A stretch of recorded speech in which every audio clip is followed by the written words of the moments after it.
Well, a very good afternoon to you all. We're delighted to see such a great crowd, and as you can see, we've got some very interesting events going on at the Conservatorium this week.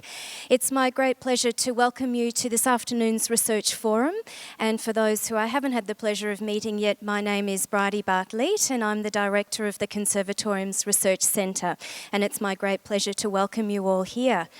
I think if you look at the program of the Vlassenko Piano Competition and Festival, you'll agree that there's a wide range of very diverse activities and wonderful outreach, whether it's streaming onto the web, which we're going to be doing this afternoon, or the Little Lev program.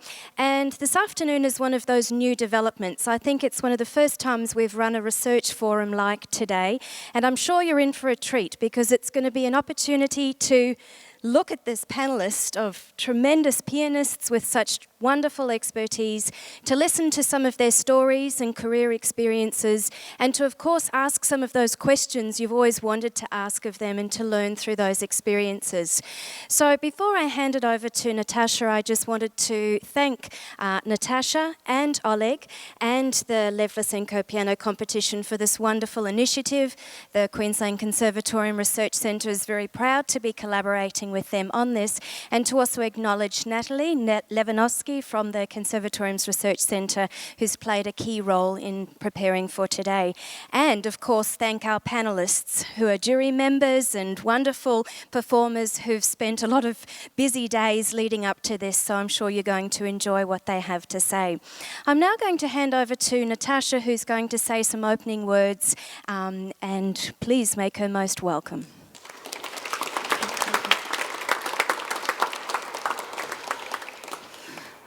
Good afternoon, everybody, and very warm welcome to one of the Vlassenko Competition Festival events. We're holding it the very first time this year, and we felt that you might enjoy, after listening to so much music played by wonderful, talented young people, to have a chance to actually talk, interact with jury members, with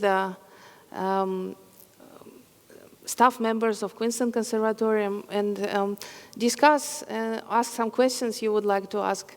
And we would like to keep it very informal, and we hope we can get to know each other even better throughout this discussion.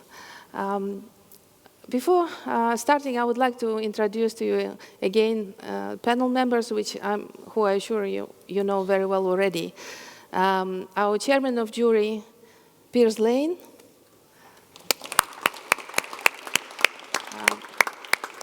And other distinguished jury members from Australia and overseas. Michael Solovey from Victoria, Australia. Mykola Suk from Ukraine, United States. Duncan Gifford from Australia, Spain. Terence Dennis from New Zealand. And two very distinguished teachers from Queensland Conservatorium, Griffith University, Peter Ronefeld and Stephen Emerson.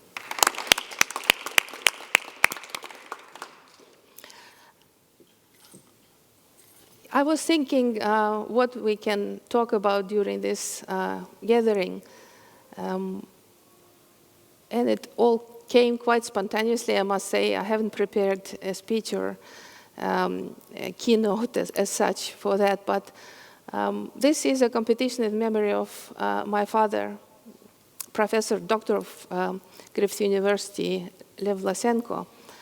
And I thought it would be quite appropriate, as he was a wonderful pianist and great teacher, a well-renowned teacher as well, to speak about his teaching principles, to speak about him as an artist, and also to relate it to piano school he belongs to, which is a Russian piano school.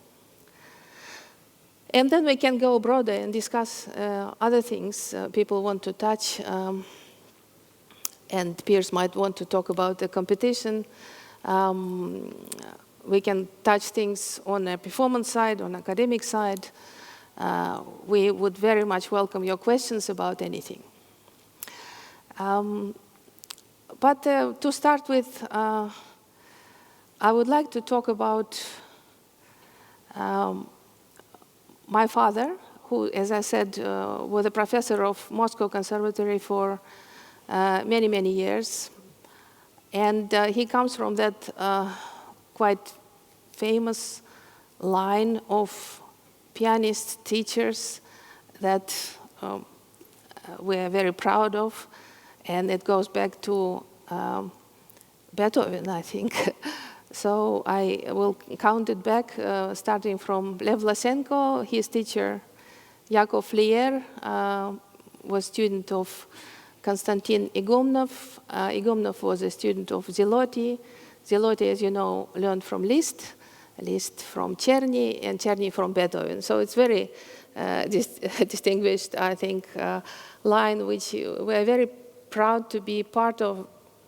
And I must say that on this year's panel, we have 3 former pupils of my father. Mykola Suk came from Ukraine to study with Lev.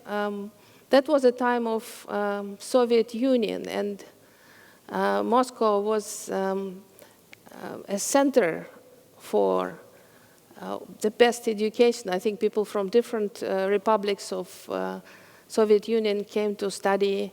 There was a very tough selection to get in. And Mykola was born in Ukraine, in Kiev, and he came to study to Moscow. Duncan is, of course, an Australian pianist, and I don't know how you first met my father. I think maybe in Sydney masterclass. That was the beginning. But then he came to Moscow and studied with him for six years. And of course, I feel I'm a pupil of my father, though. My official teacher was Foyer, his teacher. I happened to be one of Foyer's last students, and my father was one of the very first ones. So somehow we belong to the same branch of Russian piano school. At that time, I think Russian piano school was very distinct. It is still very distinct, I think, but the country was closed. As you know, the Soviet Union was politically very isolated country, so that school stayed on its own. Nowadays, Russian musicians who belong to Russian school are spread around the world. You know, they're in Australia, in America, in Europe, in any place. But at that time, it was different. And people often ask me, what are the main features of Russian piano school? Because I think it produced some great artists, and people wonder. There are different views on that. Some think the first thought, strong technique. Other think differently. Yes, I think Russian school is famous on a strong technical foundation. I cannot deny that. But I think the main thing about Russian school is actually depth of meaning and spiritual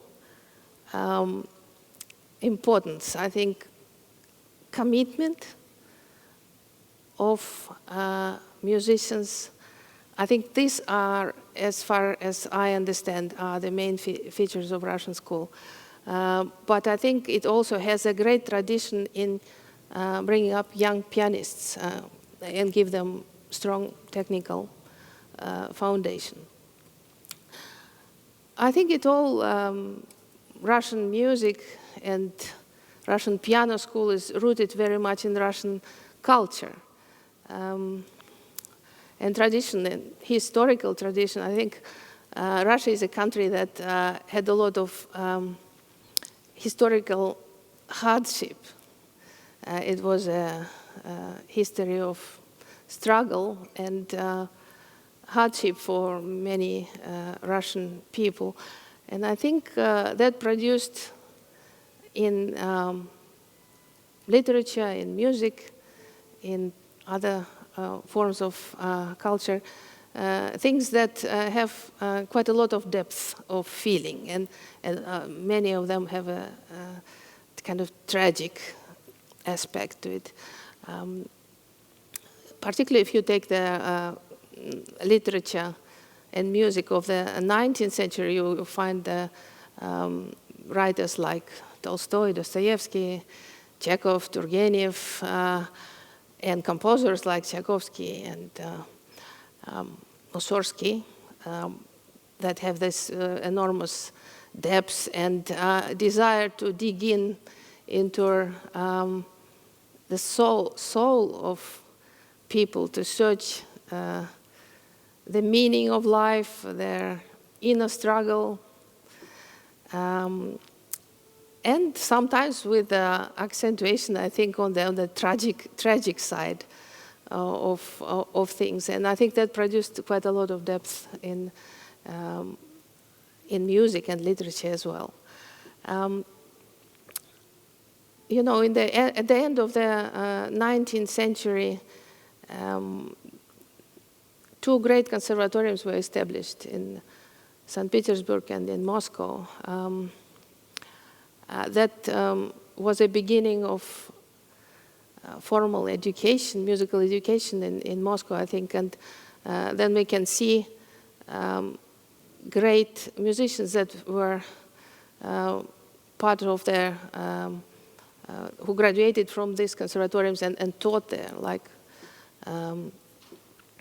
Tchaikovsky, Rachmaninoff, Scriabin, that great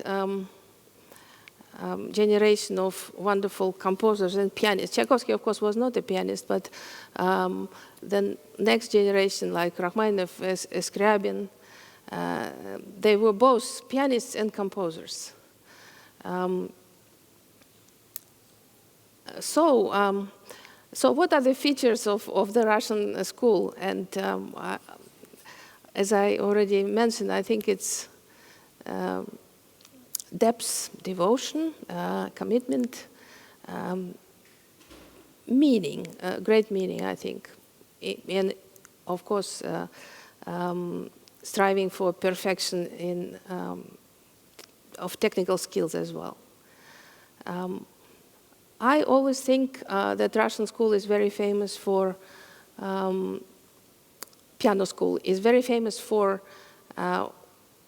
well-projected singing sound of piano. I think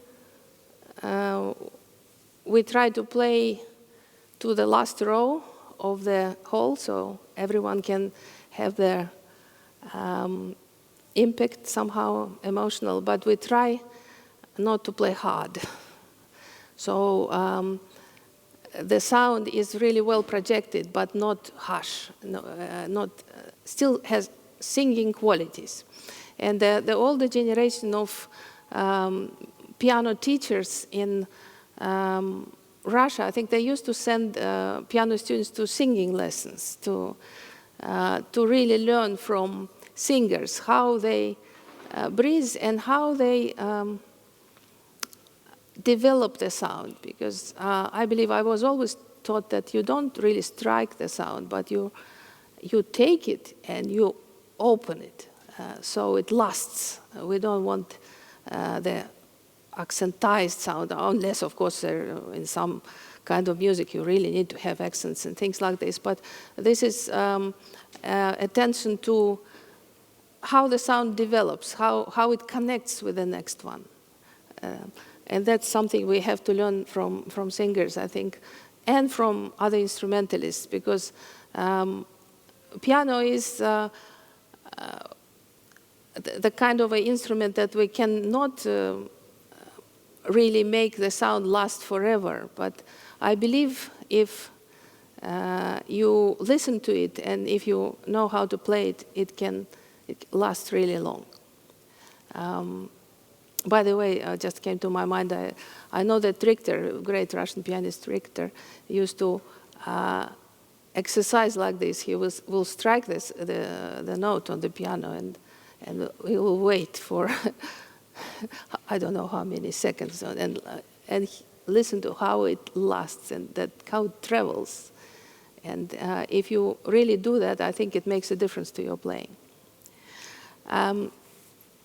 So I think this is the main principle of Russian school. And also together with the so-called weight playing.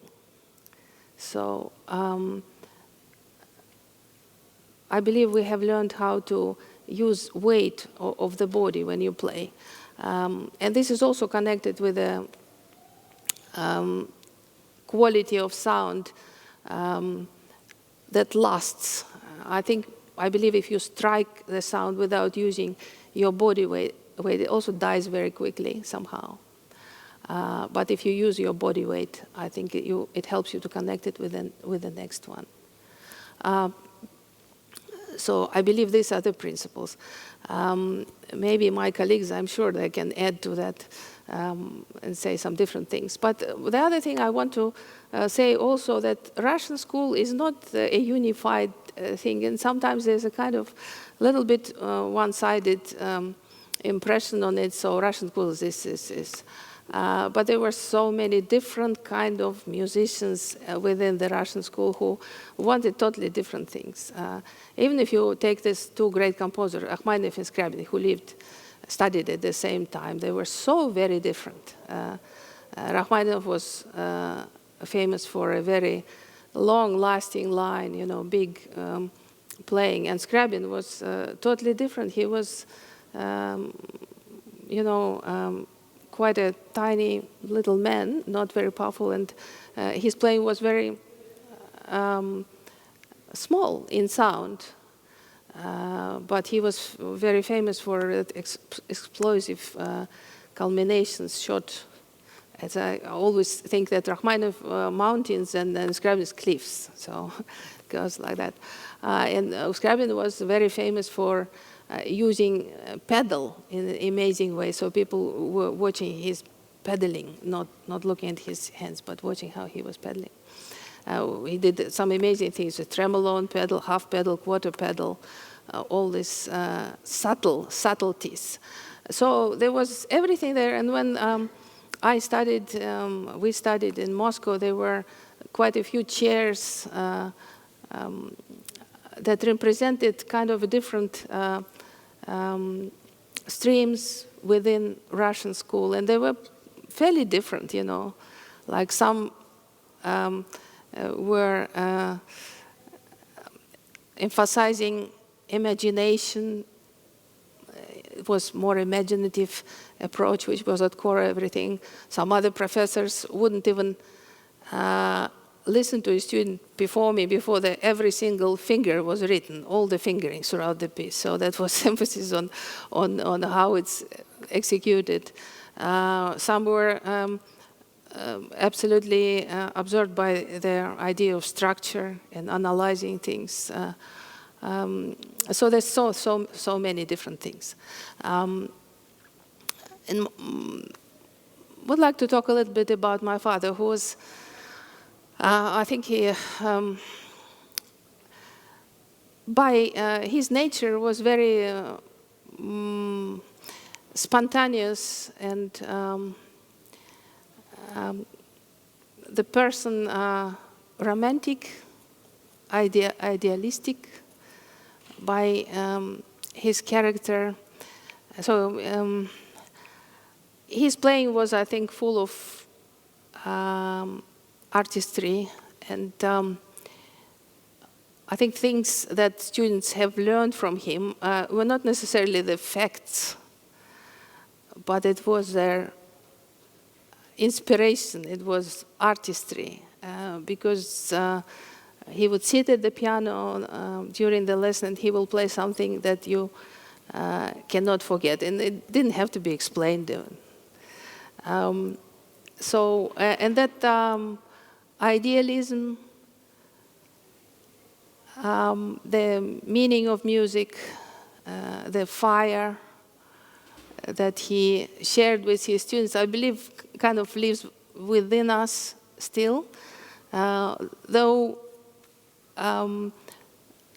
we grow, we get older, we travel the world, we get inspired by other people, we change our mind with some things, but there's something very important that was planted by him that never goes, I think. Yes, and the lessons at Moscow Conservatorium were very interesting at that time. He used to teach in a big room, number 45. I'm sure everyone knows, remembers that room. It's after me. After you were in... You were 45. Yeah. Well, it was so long ago that it was room number 12. Yeah, I remember that one too. I'm not sure that you can find it Yeah, I don't know what's all this. in my time.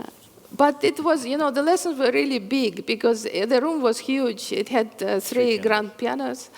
Three concert-sized pianos. And there was always an audience, because people from schools, music schools, different provincial cities would come and there would be an audience. And I remember it was fairly scary to come to the first lesson, like you hardly learned your piece, and here you have, like 15 people sitting and listening to your performance. And I think the lesson was often like a performance of a teacher almost, wasn't it? I mean, he was like an artist and sharing his ideas with everyone.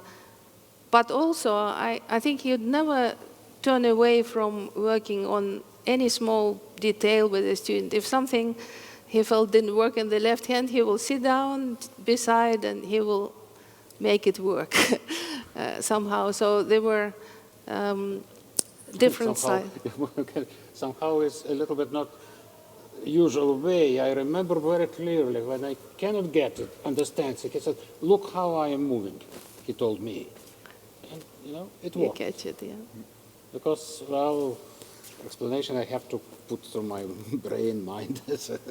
Look how I'm moving. It was quite a shortcut. Yep, yeah, it was working. And I must say that what was very interesting about his teaching when we had the concerts of the Vlassenko class, I think everyone was playing differently. So I think that's what my father treasured most, that was individuality of each student. And if he saw any spark of any kind in any of his students, even the weaker ones, I think he would treasure that the most. So I think everyone played differently. There I must say that he did demand a certain technical level. He couldn't stand amateurish playing. He wanted it to be really well executed. And I think that as pupils of Vlassenko, we did become like a family because the relationship was very close. Always we have these big concerts of the class, and then everyone will go to our place and have dinner, and I'm sure everyone remembers that. Oh, yeah. May I just to add to you, it's about all people playing differently. By the way, it was preliminary road just to go through to consider it taking part of competition, because at that time in Moscow, everything was decided somewhere. It used to take part of very few competition abroad, so. And after that, it's happened because it's Opus 8 burlesque by Bartok, second one, with the subtitle Tipsy. I remember Professor came after this preliminary hearing. He said, "It's interesting. There was three of us, all three his pupils, and Tato, right? Mm-hmm. Yes, yeah. She has this, some." Very funny, some tipsy guy, etc. Someone said something else. At my tipsy guy was schizophrenic, he said. It was very funny. Yes, so he was, never insisting on his ideas. I think if he heard something that was convincing, he would change it or completely go your way. And I think that's we all learned from him. And I personally, with my teaching, if I hear something that I like, that's the way to go. Yes, and anyway, and of course, was a great inspiration to go to his concerts as well for all of us, because he was a great pianist. So I shared with you some ideas. I wanted you to get to know a little bit more about him. I would like maybe Duncan also to join me. Kolya already said something and say maybe. Vladimir Nikolaevich. Yeah, I think I agree that he was, the most important thing for him was each student to find their own way, their own inner voice. And he didn't like kind of the dogmatic kind of everyone playing the same repertoire, the same style. He really appreciated when someone was more individual. And when I was there, for example, I didn't have as strong a technique or school as my classmates. Because I went through a different system in Sydney, of course. And so, but I think he appreciated that I had my own way of playing and I found my own way, and I think he really respected that. So I think you're definitely right. He wasn't interested in just having this one way, this dogmatic, this just very strong technique, and he liked different kinds of things, and he knew what to work with each student. So he never demanded of me that I could play, all the Chopin etudes, before breakfast. Which some of the kids could do that because in the central. It's very important trick. The system was they started so young doing this work that it was just so easy for them. By the time they were 18, it was just all there, and I didn't have that preparation, and it was a bit late for me maybe to have that preparation. But he understood that, and he worked other things with me. So he was really, he liked working on each person's strengths, I think. And he appreciated that. And what he couldn't stand was someone who just didn't have any ideas of their own. He didn't like that. He didn't like people who didn't think for themselves or have their own ideas. And he didn't want to spoon feed his students. He didn't believe in that kind of talking so much and his ideas. And the student had to find his own ideas. Yeah. That I remember. He used to say to me, one phrase I remember, you have to make a laboratory of your hand, he said. And that meant you have to look at your hand, as you said, and just study and experiment with your hand to see what works for you. Mm-hmm. So he said, as if it was a laboratory, your hand. I still remember that. But and as you said, it was just inspiring listening to him play. He didn't speak a lot in class. He was definitely more spontaneous, more practical. His advice, because he had the two pianos, so he was always playing with you, or you would stop and he would play for you. And that's where you learned from. It was so direct, and especially when you're 18, I think you really want that kind of just such direct kind of brilliance and the sound and the very human kind of way he played. That's what you need when you're 18, I think. So yeah, for me it was wonderful. I was very lucky to work with him. And I think also because he was a great person. People loved him, Whoever met him through their life, I think that he inspired them. And when he walked into the room in class 45, it was like the sun came out. I mean, we'd all be waiting for him, and then he would walk through the door. Always walking very fast. He was very energetic, kind of. He walked through the corridors of the Conservatorium very fast. He was always, he was a very physical kind of, energetic kind of person. And he walked into the room, and it was just everyone was in awe of him. But he was very, very friendly. He was very, very human. He was very close to his students. He wasn't distant at all. No. And I thought also because he, as a person, he kept developing all life. I think he read a lot. He was interested in the arts. He always felt that if musician wants to grow, he need to get interested in all things you can feed from. reading great literature, going to museums, Yeah. opening your mind to nature, to whatever can inspire you. Because otherwise, the actual craft and playing instrument alone doesn't mean much. You have to have it, of course. But what's behind it, that's what matters, I think.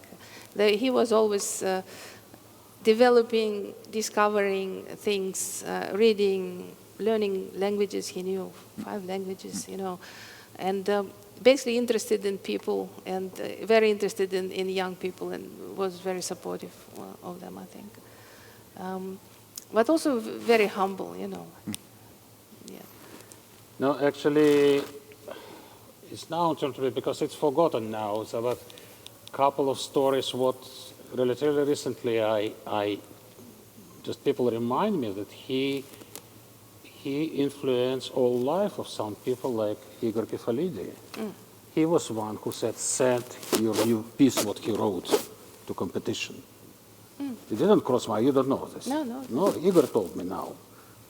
I took him to Lev Nikolaevich, and Lev Nikolaevich said, "Listen, go to competition, send it to say it's anonymous, etc." And he is a composer and chair of composition electronics studio in Moscow Conservatorium, state of the art, new, tens of 15 millions, etc. It's now, but it's begun from your father.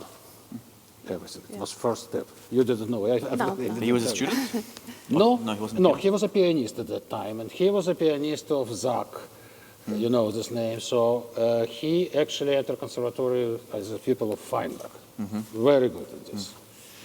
And he composed this piece almost by accident. I will not do it. And he played for me, etc. I said, "Listen, let's go to Lev Nikolaevich." Yeah, show. No, as you said, actually he was always open to. We didn't ask for help. It's not a matter of help, but just to show him something what a friend of mine did. But he clicked immediately, because there was Tchaikovsky competition and special written piece for competition. Now was the Ministry of Culture, etc. They're choosing this special piece. And first prize went to Arno Babajanyan. Second prize, nobody knew it. Nobody can smell what the style this young guy, student of 4th grade or something. And was him. Yeah, but it's Lev Nikolaevich sent it. Yeah, I forgot about this. Thank you. And well, this is a little talk.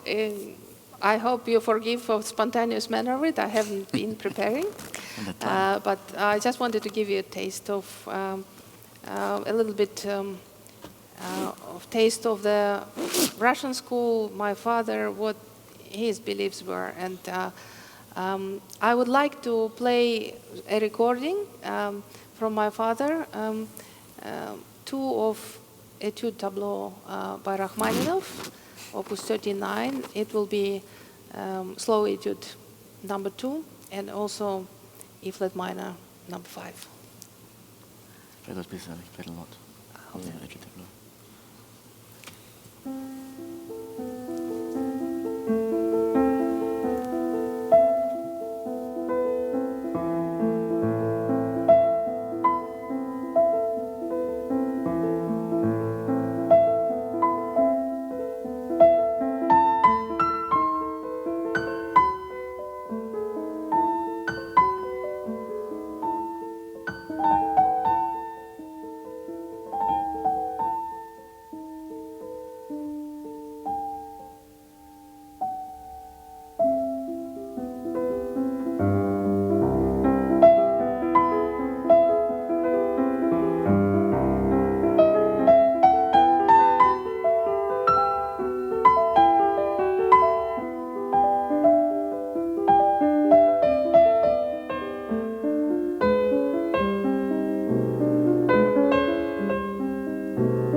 Well, I hope you enjoyed that. I think that really is also a great feature of Russian school to have this endless long line and long phrase that my father, I think, had in his playing. And I think spirituality, maybe Pierce. Spirituality, but also this, it seems to me, a perfect balance of masculine and feminine elements as well. There's this wonderful structure and backbone to everything, and strength of purpose, and at the same time flexibility and seeking out, without ever losing the bigger picture, little details of loving things. There's a great love in his playing and a great honesty. Every note is catered for and cared for, never lost. And there's tremendous passion there. So when you were a little girl, how was it decided where you would go, and when did you start playing? Not as early as some kids starting now at 4 or 5. No. I think it was maybe 7 or 8. I was the same.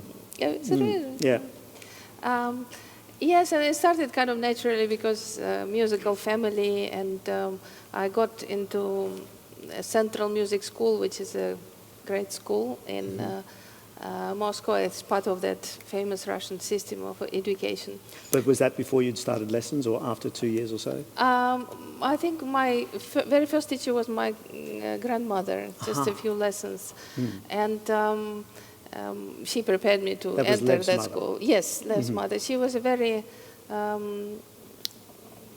she was a pianist herself, but she hasn't finished because she had my father, and then what was the end of her career. But she was very talented and very kind of interested in humanitarian things like literature and things like this. She gave him a lot of love for literature and art, I think, gradually. But she gave me a few first lessons, but I vaguely remember it. And then there was a school. And I think for a while it was just a routine. It was natural, but I didn't feel a lot of fire, I would say, from very early stage. But then I think when I was about 12 or 13, I think I started to feel that there is something maybe I have that I can say through music. And was it ever daunting to have Lev there, you know? It was, actually, I played something, I think it was Mozart sonata or something, and he paid attention to my playing, because before he was not very interested when I was a small child. So there's something there. It's funny, I had a similar experience with my parents. I remember one morning before school, running to the piano just before I had to leave and rushing through something, playing it very quickly. And next thing my father came and said, "Do that again." And I thought, oh, all right. And realised, oh, that must have been something special. And there's a moment, isn't there? Yes, there's something like that. Yes. And so you started lessons at the Central School. Was that just piano lessons, or was it a course? Yeah, piano lessons. I mean, it's quite a unique system, because I think nowhere in the world they actually have it. It's like a normal school, but music is in the center of everything. You have all the subjects like mathematics and literature and language and everything, but you also have piano lessons or violin lessons, or you have a theory lesson, solfeggio. Maybe the Menuhin School in Surrey something like this was based on it. Yes, possibly. I think so. It was a great, and it is still a great school. And what is the Nielsen Institute as well? Is that similar? There's a Gnesin school. There's the Institute of Gnesin is like a conservatorium, that level. But there's a Gnesin School of Music, which is very strong. At my time, it was not so strong. But now it's developing. Is that where Kissin went, I think? Yes, isn't it? yes. So the Central School was the place, and yes, and you I were think there. It was like that. Yes, but I was not sure. I don't think I was so outstanding or anything. But I think I started to when the pieces became more meaningful. I think then whatever talent I had started to show a bit more. And did you notice other people that you thought were very talented or something at that stage? Yeah, I knew. I remember when I was. Maybe it was a grade 6 or 7, Pogorelic came to our school, Ivo Pogorelic, and he was learning from a very famous teacher, Evgeny Timakin, who was also a teacher of Pletnyov. Yes. In fact, Pletnyov and Pogorelich used to share rooms, I think, Yes, didn't they were kind of friends and rivals, I Yes, think. yeah. Probably still feel the same about each other. Yeah. But Pogorelich, I And- knew we not kind of friends, but we certainly knew each other. And was he extraordinary right from the start? No, he wasn't. He really No, wasn't. No. So he'd come from Croatia. Yeah, he came from, obviously he was talented, but I think he got that amazing school from Timakin. He taught him a lot. Uh-huh. And then he started to blossom. Why did he go to Moscow? I think because Yugoslavia and all the former socialist republics, I think, were connected with Russia in many ways, and culturally Actually, I they felt. know this, yeah, because Tito is dictator of Yugoslavia, sorry, I interrupt you, Yep. but I know why, because there was two prodigies, who was chosen to go to Moscow from early years. One of them was Fogorelich, Yep. another was Vesna Grupman, I don't remember her maiden name.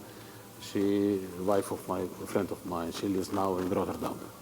There She's was- now? In Rotterdam. Uh-huh. Beautiful violinist. violinist. Yeah, violinist and violist also. Yeah. Not And- related to Natalia Gutman? No, not cellist. No, she, Yes.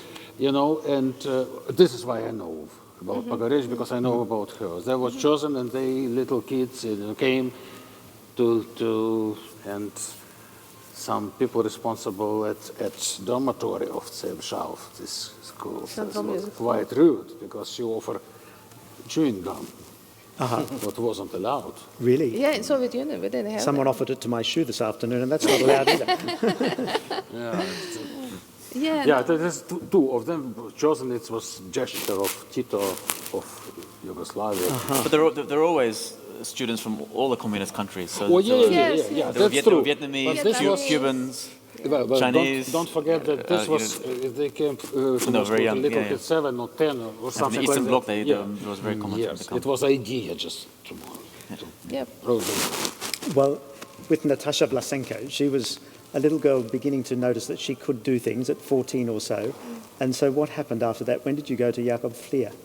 Oh, look, it was, I had a wonderful first teacher, Eleonora Musoilian, who was Run a that student. by us again. Musoilian.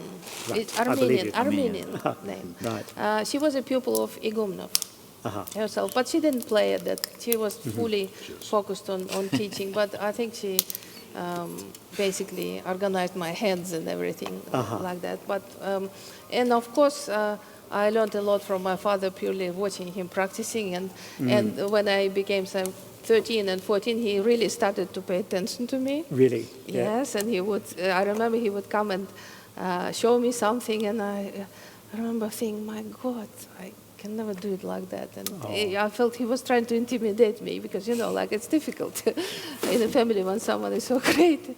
And Did you work on etudes and exercises and scales and all that sort yes, of thing? I did, but I don't quite remember really overworking No. these things. No, it was not the case. Just quite I didn't natural. really do a lot of it.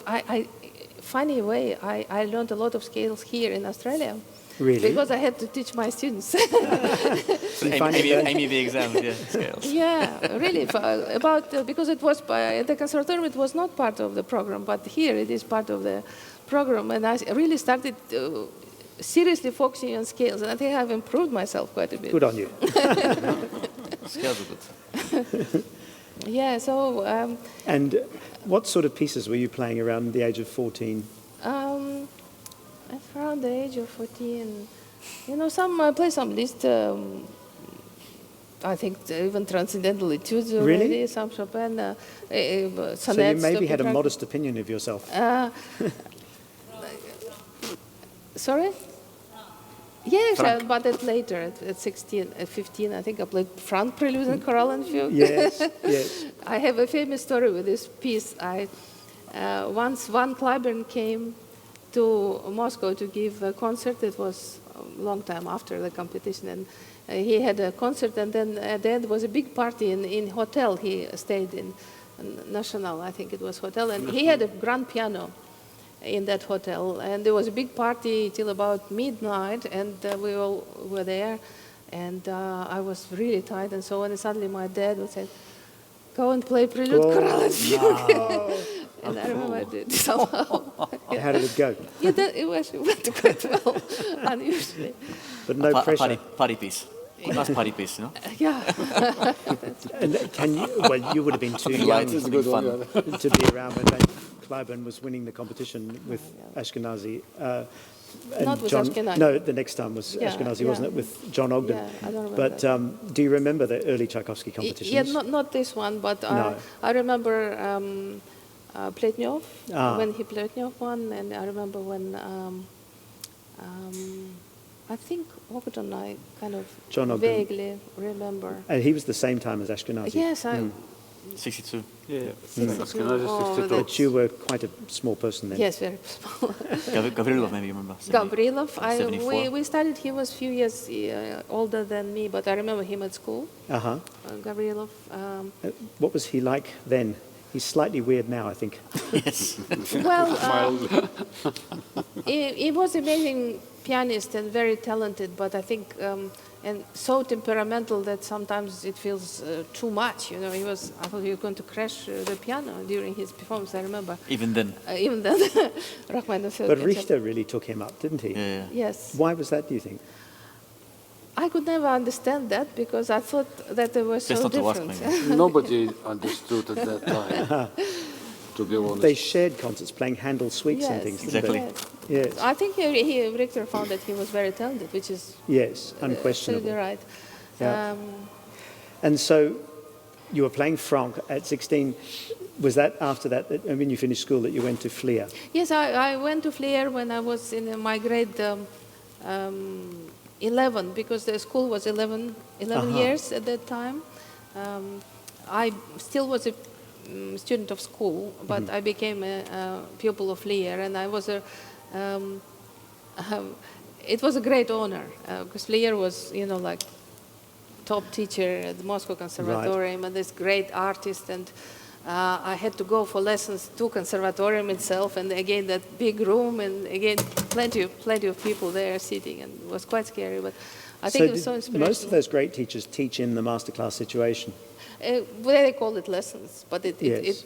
They're always looks and open, it they're feels always like a master students. class. Yeah. Other students just sitting there. Yes. Always. Yeah. They're very big rooms with big That couches. goes back in the West as well with Artur Schnabel and people. He always taught to a class. Always open class. Yeah. And of course, people learn so much, not only their own pieces, but hearing everybody else's pieces as well. Yes. Fantastic And system. at my time, of course, I was a younger student, but at the same time was Mikhail Rudi and Vladimir Felsman was older generation. They were all, he had best class, I think, at the Moscow Conservatorium. They're in your year? No, they were older, but I mean, I had lessons after them, and So many of you have dispersed. Rudy's in Paris, and Felsman's not there. And you said that you feel, earlier on, you mentioned that the Moscow school is still wonderful. How can it be when everybody's disappeared? I take Russian school a bit broader. It's, I think the school is everywhere. Right. I think we partly brought it here, and States and other places. But I think in Russia it's like grass. It's growing. I think people need music. The audience really have a thirst for that, and in Russian tradition, it's really not entertainment or anything. You just come for pleasure. No. You come for food for your soul. So there's some audience in Russia that lives for that. That's right. And I remember once, Mikola, can I just say, I think your microphone is getting caught on your shirt the whole time. It might just lift it up a little bit. Oh. I'm sorry. No, you're right. Oh. Maybe it's I me. had a bad feeling, It's a beard. Thank you. Thank you. It's maybe Battery me. problems. Wonder you. Shut battery. Oh, I'm energetic. What was Fleer really known for? I mean, all of those things that you were talking about before, would they apply to Fleer as well as? In many ways. Yes. I think great artists who will sit down and play and inspire you. And also, I was at the time when he was not really performing very much because he had a hand injury and he had to have an operation, so he was out of performance. But there were legends about him, how he played that and this, and how the street of Gherzen was blocked because it was a Flier's recital. So people, there was such crowds, so you couldn't get in and so on. We used to hear tales of Russian teachers being terribly possessive of their studio. You were saying how you were one big family, and I know that's the case with many other teachers as well from Russia. I can't think of his name at the moment, in Madrid now. The great teacher... Bashkirov, of course. Yeah. The teacher of Alexeyev and Nikolai Demidenko and so many, Kissin as well, and lots of others.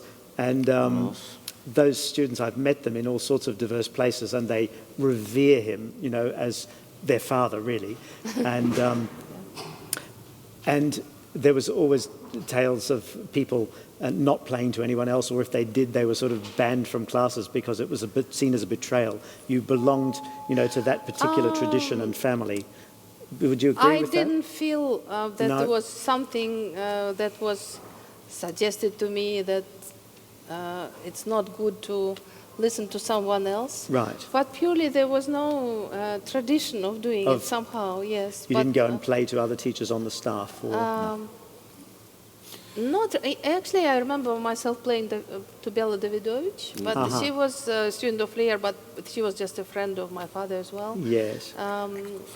And some other visitors from other countries, but there was no tradition to go, and there was no tradition of master classes. My time there were no master classes at all. So, but of course, there's something that was very good, I thought. We had 3 departments at Moscow Conservatorium. One is say piano department, then there was a chamber music department, and there was an accompaniment department. So I had a wonderful teacher. And you did have lessons in each field? Yes. Oh, that's and every student did? Yes, and we actually, when we graduated, there was a diploma, solo pianist, accompanist, and collaborative musician. So there was kind of other influence. Yes, I think we had the misimpression often here that Russian solo pianists weren't trained or, you know, didn't take part in chamber music and that sort of thing so much, but you did. Yes, absolutely. Yeah, and I learned a lot from. I had a we had to sing as well. Remember, we had to sing in the concert class. We had to sing. You had to accompany yourself singing. singing. Had to sing a lot. That would be scary. It was ridiculous. We were just laughing. I mean, I remember I sang in one of my exams. I sang the aria from Madame Butterfly. Yeah. Did you? In Russian. Accompanying myself. How did you sound? You can imagine. But we had to do it. There was no. You couldn't say no. I don't. No. Everyone had to do it. Actually, hilarious. At the end of this accompaniment course, there was a huge list of works we had to prepare, and they would pick 2 or 3. Really? But arias from operas and it was very, very serious. It was very serious. And we all hated it, of course. We hated it. Yeah. But you had to do it. Yes. For 5 years, the whole 5 years. And you were there. Did you have to pass exams in Marxism before you were allowed to play your piano exams? Yes, I did. I remember when I remember this was the only exam I was cheating. I had things in my desk. You got to help for that. Colored papers. I remember when I was in Hungary in 1976, the young Hungarian students had to do the same thing, but they took it so lightly. You know, they laughed about it. No, we laughed as well, of course. But you had to pass it, otherwise it's in trouble. Yeah, it was a joke. Yeah. Did you pass your exams, Mikola? Of course. Well, I better not tell you this story how I did pass, okay? Because and artistic director of this festival asked me to be politically correct, so I better. I think you can be fairly. No, but you know it's what Natalia said, that it's regarding Vlassenko. There was no this kind of bad jealousy when you going to send, because he sent me personally. Yes. With 24 preludes by Chopin to Bela Davidovich. Oh yes. Yeah. With Dante Sonata to Rudolf Kehrer. Oh yeah. Yeah, you know, I know this history. But I think Lev was a particularly He was open. generous Very person. generous. and Yes, open, you know, yes. you have to understand that we didn't have, it's not like on the West when a student has 5 teachers, etc. We stayed mostly, in our mind, we would not maybe, in most cases, go by yourself, No, you know, to someone. no. But in my case, at least, he open-minded, you know. He Yes. knew that for some reason Dante Sonata Kerr can show me something, he sent me. Aha, yes. Well, I I remember it.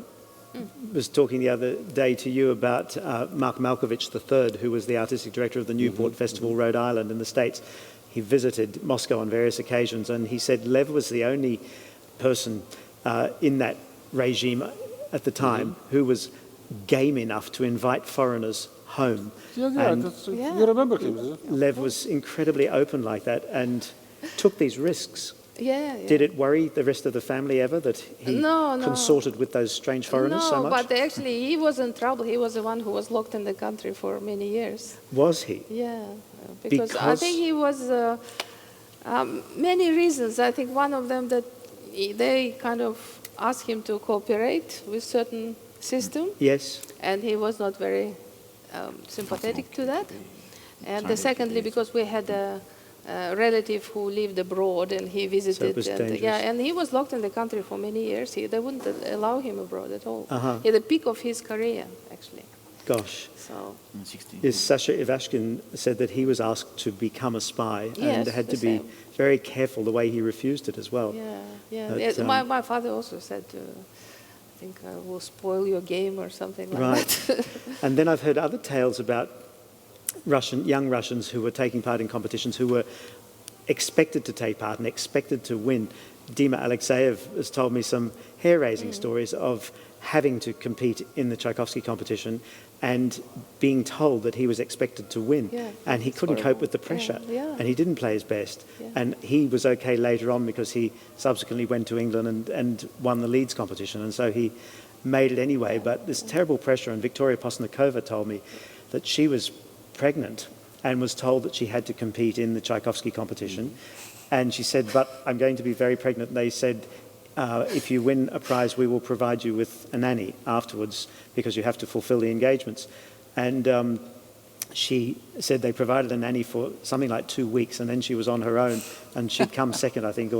So it was very difficult, but you had to kowtow, didn't you? You had to toe the party line Yeah, when well, necessary. Did you have any experiences? Yes, absolutely. In my time, both of my competition, I went to Vienna for Beethoven International. I Yes. went to Bolzano for Busoni International. We had a KGB person with us who was watching. Yes. So we were warned not to get too close to people, not to accept any invitation to private places. Yes. I had a funny experience in 1976 in Budapest at the Liszt Bartók because a Canadian lady, was trying to arrange for a Russian, it was Monastyrsky, to get to America or to get to Canada. And there was the KGB man, and the 3 Russians all shared a room, and he was there always. yes. And she wanted me to get a message to him to tell him that things were looking good. And the only time I saw him without the KGB man, he was standing outside the room with a bowl of water, shaving, with just his underpants on. And I went up and I said to him, he said, "Moment." And then he came back with the KGB guy to translate. And so I just had to say, "I think you're a wonderful pianist. I wish you luck for the finals." Yeah, I remember personally being so scared, actually, very unpleasant feeling. And at the end of Bolzano, some kind of impresario came to me and said to me, "Would I like to stay for 2 weeks to arrive Italy?" And I had to share this with the KGB person. He made a phone call to Moscow and said, "No, she has to go back." Ooh. That was it. And was it right that prize winners from Moscow, you had to give the prize money, to the state or whatever, and then you... No price. Not prize, but the concerts. Your fees for Fees. Your concert fees, that's tours. what I mean, The yes. fees, For the yeah. prize you could keep. Yeah. Right. Price you can keep, yeah. Yeah, practically. Right. But I was surprised even last year, a wonderful young Russian pianist living in London, Pavel Kolesnikov, who's won the Honans competition in Canada. And he, I thought, had earned a lot of money. I think the first prize there is $100,000. Wow. But he had to give that back to his teacher in Moscow, who wrote to him afterwards having a heart operation and said it was time for him to to think back to his teacher. He'd given him a lot in his early years, and so most of that money was returned. And that really surprised me, but when I spoke to another Russian cellist about that, she said, oh, that's not usual. No, I think not in now. our time it was not the case at all. I think No. the teachers were extremely generous, and there was no money involved. As you know, the education in Russia was free. Yes. And the teachers gave so much. And for example, my teachers, Foyer and my father, I would be grateful Never count over time or something my like that. life for Never. what they gave out of their generosity, so much Yes. time. And I have met various Russian teachers who have about 3 different jobs, not necessarily teaching piano too, in order Nowadays. to earn enough. Yeah, it's different life now, because I think that the whole society is different. Yes. And what about the differences between Moscow and St. Petersburg? Are they Yeah. huge? That's an interesting question, because Stylistically. Stylistically? yes, in St. Petersburg, I think the playing is supposed to be very polished, but a little reserved, kind of. The St. Petersburg, it's a kind of northern city. I think they always consider themselves being a bit more stylish, a bit More European, maybe. European, and the Russians are tearing their shorts, being so emotional in Moscow. But I think that in my time, the Moscow Conservatorium was the strongest, and all the strongest ones came to Moscow. But nowadays, things are changing, actually. Some of the local places are developing a lot of strengths, Yes. and it's not necessarily all from Moscow. Yeah. Mikola, how did you end up in Moscow? Were you from Kyiv? Oh, well, I tried to find a better education. Actually, my teacher tried to send me. And the daughter of my teacher, Yulia Budnitskaya, she was second one after Polini at Chopin competition. Really? It was 60. I Right. guess, I 1960. thought. Yes, Irina. She Irina, passed yes. away recently Yes. in London. Yes. Felix Andrievsky, her husband, still yes. there. Yeah, it's Yes. a small world. It was wonderful. Yes, She but was- she was an we grew amazing- up in same, I don't know how you call коммунальная квартира, apartment, where communal sharing by flat- many flat. families. You know? Yes. Yeah. In the Well, same building, anyway. It's a very Share, Soviet it's too, kind of- Yes. you know, it's Too nice. It sounds too nice. Too nice. Okay. And Irina Sarotskaya was your... Huh? She was your teacher? No, not Irina, her mom. Her mum. Her mom. yeah. Ah, yes. And later, when I got a winner of this, she used to joke that this lousy apartment, produced two laureates of international competition. Yeah. No, actually, again, I can tell you, so we have some lavatory in the end of long days, and there was 8 families, seven electrical lamps. Each family had its own. Now you can imagine the relationship at this place. Very close. Yeah. Very close. Yeah. So, nevertheless, and I just, I guess, with Irina, remember, it was long ago, Vlassenko was on tour in Kyiv, and I was last year at high school. No, it's same child, just in Kyiv. Like a central music school, but in Ukraine. Same kind of school. So, and after he finished his concert, my teacher wrote, she knew him, and I played for him this spaghetti list, F minor. Minor etude. Spaghetti. It's by the way, it's Foyer. And I didn't know that it's difficult without any preparation. I just sit down and play. Yes. At that time. And this is the way. Then I came to Lev Vlassenko to apartment, played one more time in a few months, played as a pig. It was not my time, my day, my month, I don't know, something terrible. And I guess when he found out, I guess now, or it just looks to me that I got through all this competition to get a list of students. to Moscow Conservatorium. He was a little bit surprised. I don't know. How did you get Most there? likely. So, and then, Then you started to work. I remember this beginning. I remember. No, well, it's absolutely amazing. Why? The piano. Well, you have to understand. It's a kind of greenhouse. It was twice every week a lesson with my teacher in Kiev. Etc. But actually, as I mentioned, we lived in the same. Apartment block. Yes, apartment block, also. And when she went to kitchen to make a breakfast, She made sure you were she practicing. heard what, absolutely. It was very inconvenient, it's terribly. So, and I came, Lev Nikolaevich, Lev Nikolaevich, okay, pick one out of 3 sonatas by Beethoven, and left for Paris for 6 weeks.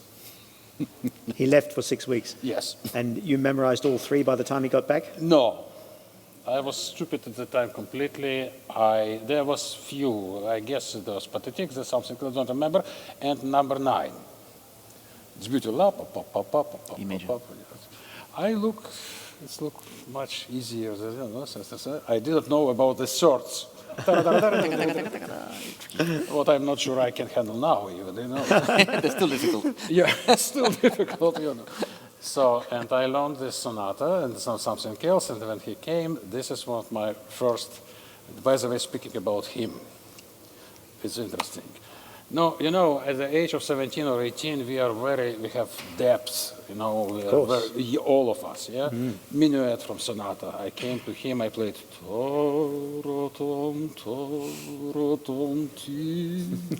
Very meaningful. Deep.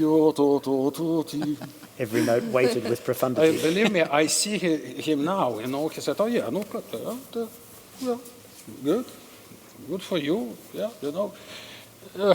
actually, you know what? Maybe it's kind of dance. Actually, it's dance as minuet. Maybe. Ever since so I see it this way, I remember. So it's. He didn't tell me that you're crazy. Didn't put you down at all. He said, maybe some different solution Yes. or way to look at this. Very nice. Oh yeah, he was a great man. Yeah. Really. Mikhail. So, yeah. Oh, sorry. Have you? Yeah, sure. No, go ahead. Oh, no. This question, how I got into Moscow, right? No, this is how I got. Yes, through your teacher I and don't know. his visit. There's a lot of details. It often happens with a visit from a foreign pianist. That's happened many times in Australia. People have come here and then Australian students have gone to study them. Well, like as with Lev. My students' years was sometimes bumpy. But sometimes I work as a slave. And I remember Vlassenko told me once, Koля, shortened from Nikolai, you have to practice 7-8 hours a day, maybe 1.5 years. Then you will not need to. And he was wrong. I understood this later. He was wrong. Yes. You have to keep practicing. Unfortunately. Yeah. But you have to go through a period like that. Really intense. Yeah. Later, I found some letter list. He was 17 in Paris, playing just scales, octaves, nothing else, 7 hours a day. Almost century later, he used to say that the technique is here, because he maybe forgot already what he did. Sure. Yeah. Got to set it up in the first place. Yeah. I remember when I was first living in Seattle in the States, I did practice technique every day. Pianissimo scales with a metronome, really with just 3/4, 3/4, 3/4, 4/5, 4/5, 4/5, 1/2, 1/2, 1/2. All these scales absolutely even, and pianissimo, yes, so that fine control. Did you make accent on every third or every no? Or Did just I make accents at scale? No? I don't think so. I think I tried to be as even as possible. No. I mean not each note. Every third note or every fourth note. No, I just don't to make it, and then shift into different. Agogic accent. That's right. Yeah. Okay. Yeah. But yes, I'm so glad I did that because I've never had time to practice since. Exactly.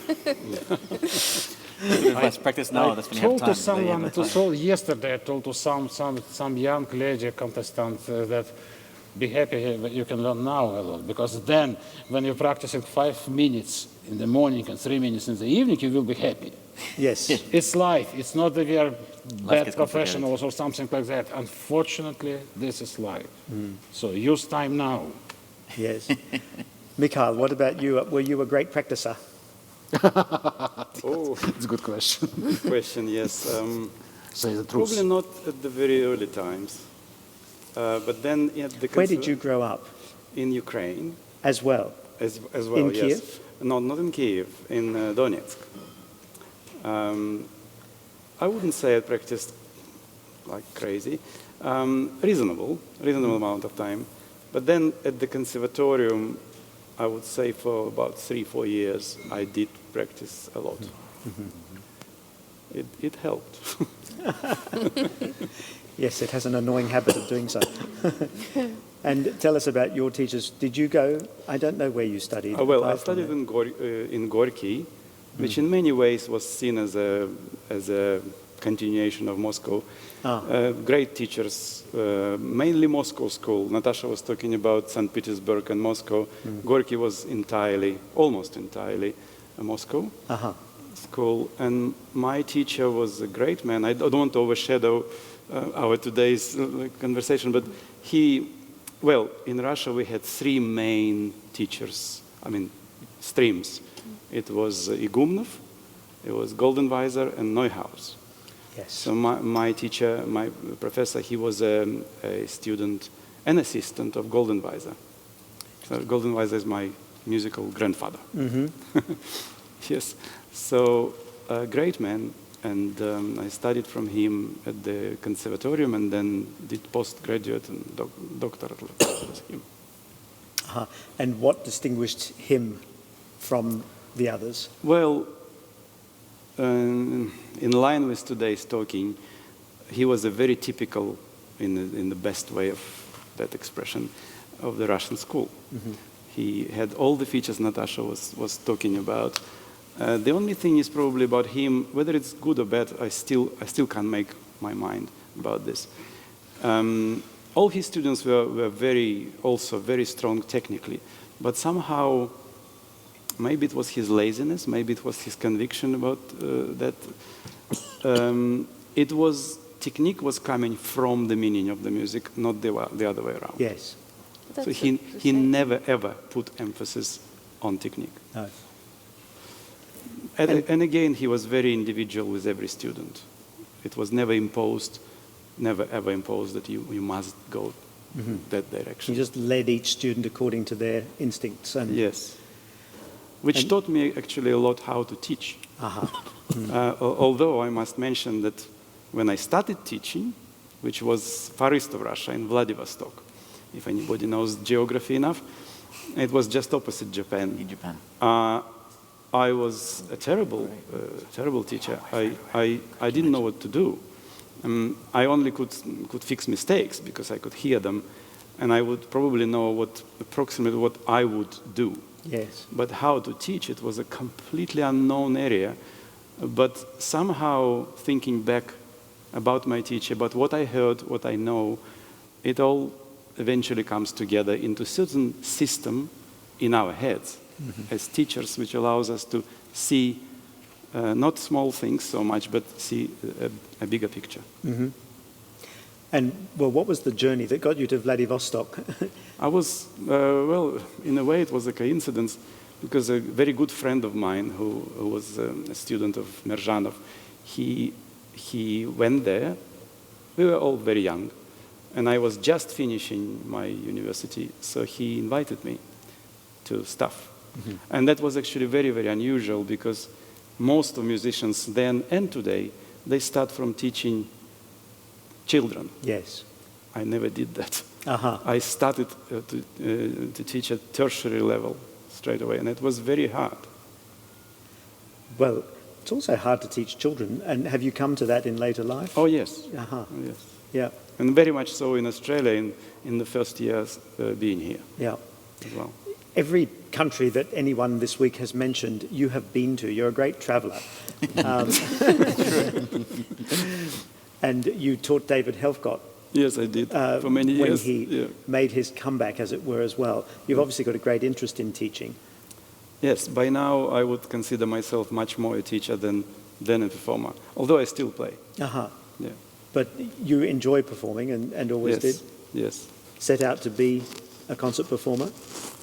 Well, in the early years I mostly played, Yeah. and now I'm mostly teaching. Right, yeah. But I still try to combine both. Yeah. The Ukrainian have the most extraordinary pianists, don't they, in the history? Yeah. Were you aware of Tchaikovsky a lot in the Ukraine? No. He was Odessa, wasn't he?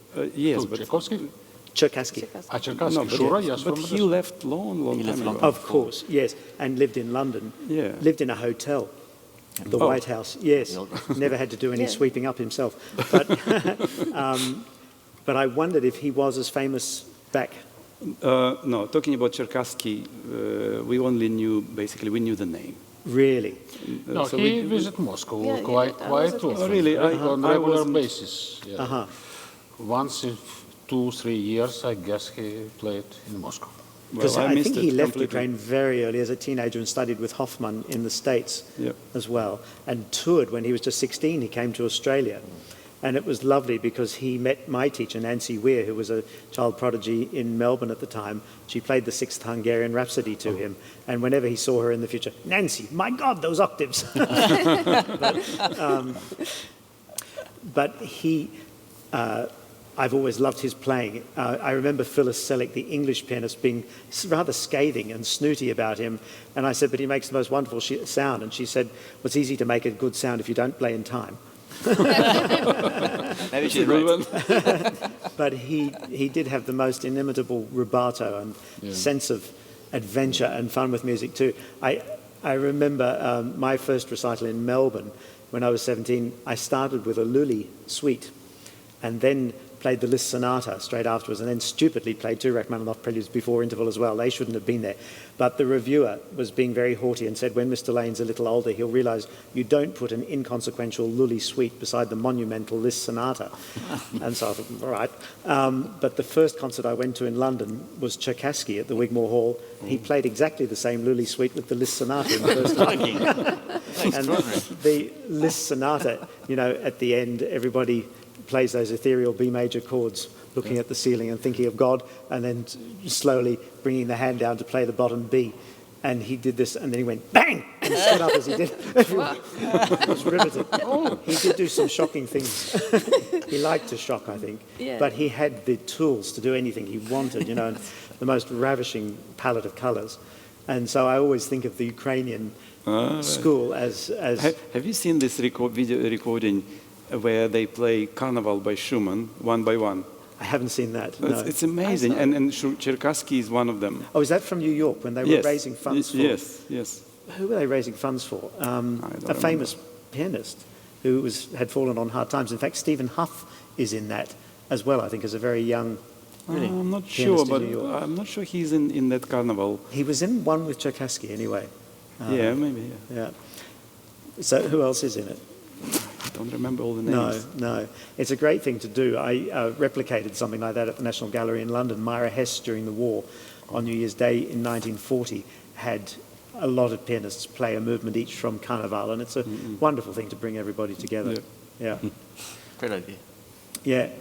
And Duncan, you grew up in Sydney. Who was your teacher there? Margaret Hare.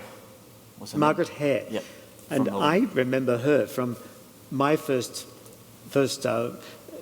time in London. I went along to the Guildhall to hear her final master's exam. Really? And I didn't know her, but two of my dearest friends, Janine Sowden, who's now teaching Yes. in Melbourne, and Wendy Reckenberg, who lives in Ballarat, they were her students in Geelong. It's true, yeah, Janine, And, yeah, exactly. you know, and Margaret came out enormously pregnant. And she played the first movement of Les Adieux, and she had to stop, and that was the end of the exam. She was too pregnant too to pregnant. cope. She gave I never heard her Very- play it because by that stage she wasn't playing anymore in Sydney. Uh-huh. She'd had some. She was a very disciplined, strong teacher, I know. Yeah, very good teacher. She still is. Yes. She was with David Wilde, I think, no? Was that the teacher in London? David Wilde, Yeah. yes, and I think Janine subsequently studied with him for a time as well. Yeah. So no, yeah, I was with her for 6 years before I went to Moscow. You seem to specialise in batches of 6 years. Yeah, well, yeah. Yeah, no, she was a very good teacher, and I was lucky to be with her. And then met Lev when I was 16, and then went back to Moscow. She said, met him in a masterclass, and then I went back when I finished high school to Moscow with Lev. So I was just very lucky to meet him. So you really started your tertiary studies with him. Yep, at 18. And you mentioned before that many of the other pianists were far more advanced technically than you were at the time. Was it? My impression of my schoolmates was that they'd done so much work during their time at Temsha, at the central, the junior school, that by the time they were in the con, they never seemed to practice. So Really? I'd be slaving away 8 hours a day, trying to improve, and they were just, Out drinking. partying and drinking. But they just had this incredible mechanism just done already. And, I mean, they weren't lazy, but they didn't practice as much as me, that's for sure. No. And they said, yeah, they did. I mean, I think also they said that when they were in the Central Music School, they lived in these shared rooms, and they were really strict with them. They really had to practice. But when they got to the Moscow Con, which was a reward in itself for them, to be able to go to, and they had all this freedom suddenly, and so they didn't have to practice anymore. They didn't have anybody looking at them, and so I always felt very, very hard done by, actually. Should have practiced harder when you were little. Exactly, harder and better, I think. Harder and better. And but how about language and everything? Were you quite daunted living in Moscow? No, when you're 18, you go with the flow. Did many people speak English? You're so there? young and ignorant. You just you don't think about things too much. So I of course we were forced to study Russian for the whole 6 years. Within the conservatorium? Yeah. It was very, very strict. I think For we all had foreigners? 4 days a week for the first year. Really? 4 days a week of Russian. And did that 3 include hours a day. literature? Sorry? Yeah, we ended up we had to write essays about Russian literature. They took it very seriously. Yeah. I think after piano, that was the most important subject for us, Russian. Interesting. Always. So there was no way of getting around it. No. What's your favourite Russian novelist? Who is, I should say. Gosh, I guess Bulgakov, because he's a very Moscow author. But we studied the classics. We studied the Pushkin and Lermontov and Fantastic to have only, that. but only the easiest things, the short stories. Mm-hmm. I mean, we weren't reading the poetry or difficult things, but we'd read all the short stories of Tolstoy, of Pushkin, of Lermontov, things which were accessible to us. Mm-hmm. Chekhov, of course, a lot of Chekhov, and it was great. It was a great sideline, a great. I think we're so lucky to be given that. They're really great teachers as well, really good teachers. The Russian teachers, so Yes. it's incredible, and it was just part of the system. Very lucky. And now you live in Spain and have done for 16 years. What's the system like there? Is there a system Of teaching piano? no, Spain. There's no system of anything actually. Spain is a country of individuals of great talent, but no system, no school, no discipline. That's not a bad thing. It's just the way it is. So Bashkirov must make a big difference there. Well, Bashkirov, I mean, talking about how Lev was a very free and generous kind of teacher, Bashkirov is just the opposite. I mean, there's only one way to do things, his way. Yes. And that's just his school. That's how he teaches. And There was an it's extraordinary terrifying, but video on YouTube There's no just flexibility recently. at all. You saw it, I know, Yes. with Bashkirov teaching a girl, a very demure girl, and she coped extraordinarily. But he was saying, no, and doing something on the piano, and the poor guy tripped and fell over behind the piano. Everyone was terrified that he'd died or something, but he got up and then went on, straight on, didn't he? 80 years old when this happened. 80. This happened a few years ago, yeah. Yes. 80. Fell over, jumped back up again, and kept screaming. No. He thought he died or something. I know also another good story that he somewhere abroad, I think he gave a master classes. Maybe he didn't comment on people, but about 5 or 6 people played, and then he looked at them together and said, "You all played really badly, but you were the worst." He really is incredible. That's helpful. Yes. Is that common to a lot of Russian professors, do you think? Or is that just his... No. not I at think all. That's his way of getting he the has a best kind out of of people. arrogance which has no limits. No, but it's not a bad thing. It's just the way. Once Repin came to play in Madrid. This is a few years ago, 5 years ago. So it's world famous violinist, and he Yes. came with a fantastic pianist. And they played Beethoven Kreutzer and Debussy Sonata, and it was incredible. And then I happened to be just standing next to Bashkirov after the concert, and he was talking in Russian with a colleague, and he was saying, "This boy doesn't understand Debussy, doesn't understand Beethoven, just the absolute arrogance that he was just saying this, and everyone was agreeing, yes, you're right, he doesn't understand." It was Repin playing, he's a mature man, world famous playing Kreutzer Sonata. I think he understands something, but this boy doesn't understand Beethoven, doesn't understand. No idea. But That's Other side Bashkirov. of Russian School of Music. But with my father, it was never the No, case. never I the think case. because it Absolutely. depends on your nature. I think if Exactly. someone has a delicate nature, he would never do it to a student. But Bashkirov obviously got the best out of his own students. Because Yeah, he gets those who survived But I have to say, adore him. those that survive, you have to be very strong to survive that kind of teaching. Because I know a lot of students in Spain who haven't survived, and they walk out of the class hands shaking. Really? And they haven't stopped shaking. They're not playing anymore. So Bashkirov is a great teacher if you have to have a very strong head and strong hands, Mentality, yeah. Yes. and then it works.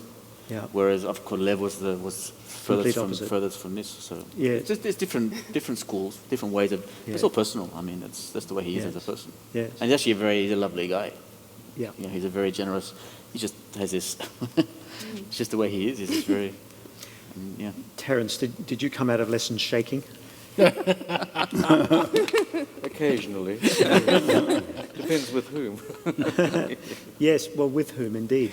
Well, Piers, you've raised quite a few interesting points just in talking about Shurachikaski, because I trained in my early New Zealand times really with only two teachers. One was our most noted pianist of the time in tertiary training. His name was Morris Till.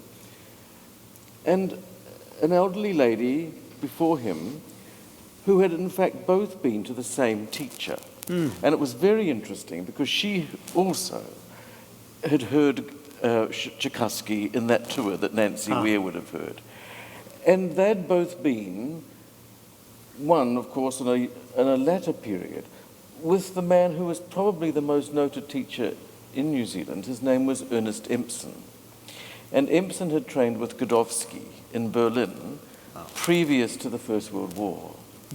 But I remember that lady, my original teacher, and I began when I was 7. I mean, today students learn much younger because they can do so many things. But in those days, the teachers didn't think you could read before 7, and they were very resistant to take children. I was sent. I came from a family that had no music whatsoever. And my father would go to a farm in the north of New Zealand to visit friends of his where he'd grown up in the 1930s, and they had a piano. And I obviously, as a little child, went to this instrument and didn't bash away, but must have done something. And they said, why don't you get him taught? So that's very interesting from the earliest time, Piers. But when I went to this teacher, and when I went to Morris later, Empson must have taught them, I think by osmosis, things that he had learned back in that Godowsky period. Because it was all to do with transference of weight and the subtlety of sound. Now, both had that. So it can't have just happened, I think. No. And I'm not sure if they wouldn't have perhaps thought of a method of the time, like a mate method or whatever the period was dealing with. But they were insistent on high technical preparation from childhood, but a lot of flexibility in the hand, certainly flexibility of thumb, but also certain balance things. Now, that must have come from that early period. Now, I can remember this lady making me listen to Tchaikovsky's recording of the Chopin Etudes when I was about 12. And she said, take this home, you have to listen to this. She remembered Paderewski's tours. She told me about what that looked like in the 20s. And then she also said, well, she used to talk about all the great people she heard, and I mean, they had Heifetz and all those came to this part of the world. Yes. Heifetz in the 1920s. I was with a very fascinating moment happened when I was helping a friend of mine who's now passed away. She was a very good piano teacher. In her garden, there was it was an Edwardian house, and there was a garden shed, and we were clearing things out. I was helping her, and I said, under these stones and all this, there was a newspaper from 1927, I think it was. And I said, this is interesting, so I looked it up. And on the back of this newspaper, it said, Mr. Yasha Heifetz writes from Beverly Hills to thank the hotel, whatever it was in the city, for the donation of this magnificent crates of French wine that he took back to Los Angeles. It's extraordinary when you think 1927.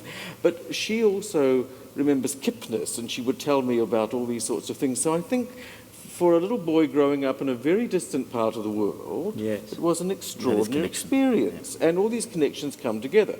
So that when I remember hearing Tchaikovsky for the first time, and I can't remember what year it was, but it was with the Tchaikovsky concerto under Pierino Gamba, the tour, how fascinated I was to hear in the flesh this little man playing with such, as you said, unbelievable beauty and sophistication and that sort of thing. And I remember his final tour in our part of the world, which would have been the same time as the Australian tours. And I remember the concert very vividly, and I remember also thinking how tragic it was. It was a wintry old night, and I remember the hall, which seated 2,500, probably had less than 800 people there. And I thought, what a total insult to this legend that there weren't people there. So that was the beginning of that type of training. I then went to Germany and worked with I was working with a very interesting man who had been recommended to me, a name that wouldn't be familiar. His name was called Wilhelm Hecker. But he was also a pupil of one of the great old German teachers at the time of Schnabel called Eduard Erdmann. Now, we don't know his name particularly. I came across a recording of his about 10 years ago and I bought it. And it was very, very beautiful. And I played in a concert to celebrate Erdmann's 98th birthday or something, and he lived in Hamburg. This was in Cologne, where this teacher organized this. Why I say this was, he said to me, you won't know this because he was such a wonderful pianist, and at the same time as Schnabel, one of the leading pianists of Germany, except he was Jewish. So that in 1933, his career was totally stopped. And he said, we're trying to revive, as Germany was, we're talking about the years in the 70s now, trying to revive memories of people's careers who had been silenced and who still survived, because many did not. Unless you had great connections in that part of the world, things could have happened. But that was an interesting experience. And then I would say, Piers, the most significant time I had personally, apart from all that and hearing the world, was really when I was selected by Ivan Morovec to work with him in Prague for nearly 2 months.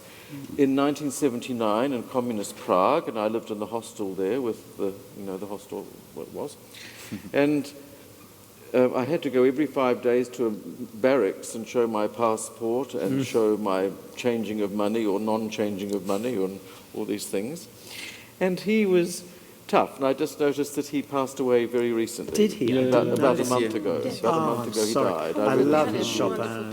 Well, I did Chopin's fourth scherzo with him. I was with him for, this sounds like nothing training compared with in Moscow, but I was with this man for 2 months, and he was a great drill master.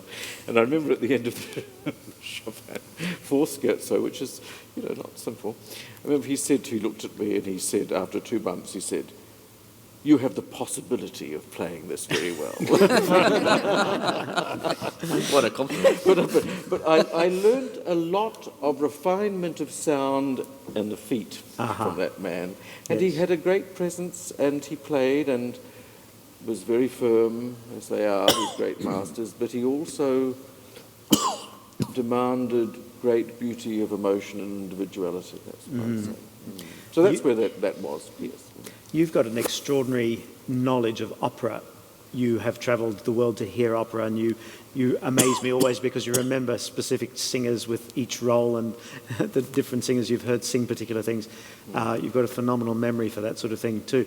Has that enhanced your piano playing, do you think, having such a knowledge? Well, when I did my graduation recital, I caused a great consternation at the university by saying, I want to play the Norma Fantasy of Liszt, which I did.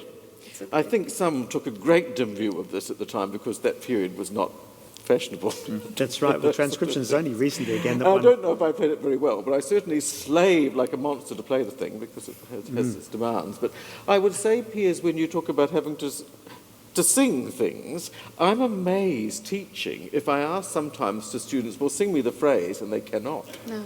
I mean, that's an interesting thing because you've got to be able to breathe. You've got to be able to sustain a line and also, I think, have an ear for the shaping and the beauty of coloration, I think. Yes, that's right. And you play famously now for Kiri Te Kanawa, but you've played for a lot of singers in your time. With Dame Kiri, I've played nearly 40 recitals, and I'm trustee of her foundation. But with a person like What's she that, like to work with?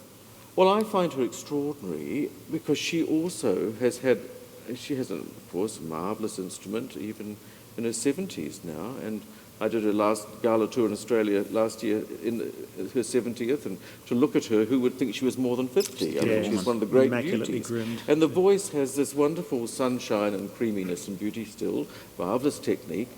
But I'll tell you something, the role there is, if you play for somebody like that, I've been asked about this, and I think I would say that it's your responsibility to enhance them as much as possible, obviously, because I've always said, well, if you take imagine a great jewel, a piece of jewellery, a ring, and she's the great diamond, but you have to be the mount that sets it off the most beautifully. That's our job. Yeah. That's how I would say it, because if you don't, then the lustre is not going to be quite the same thing. With her, she has a marvellous ear.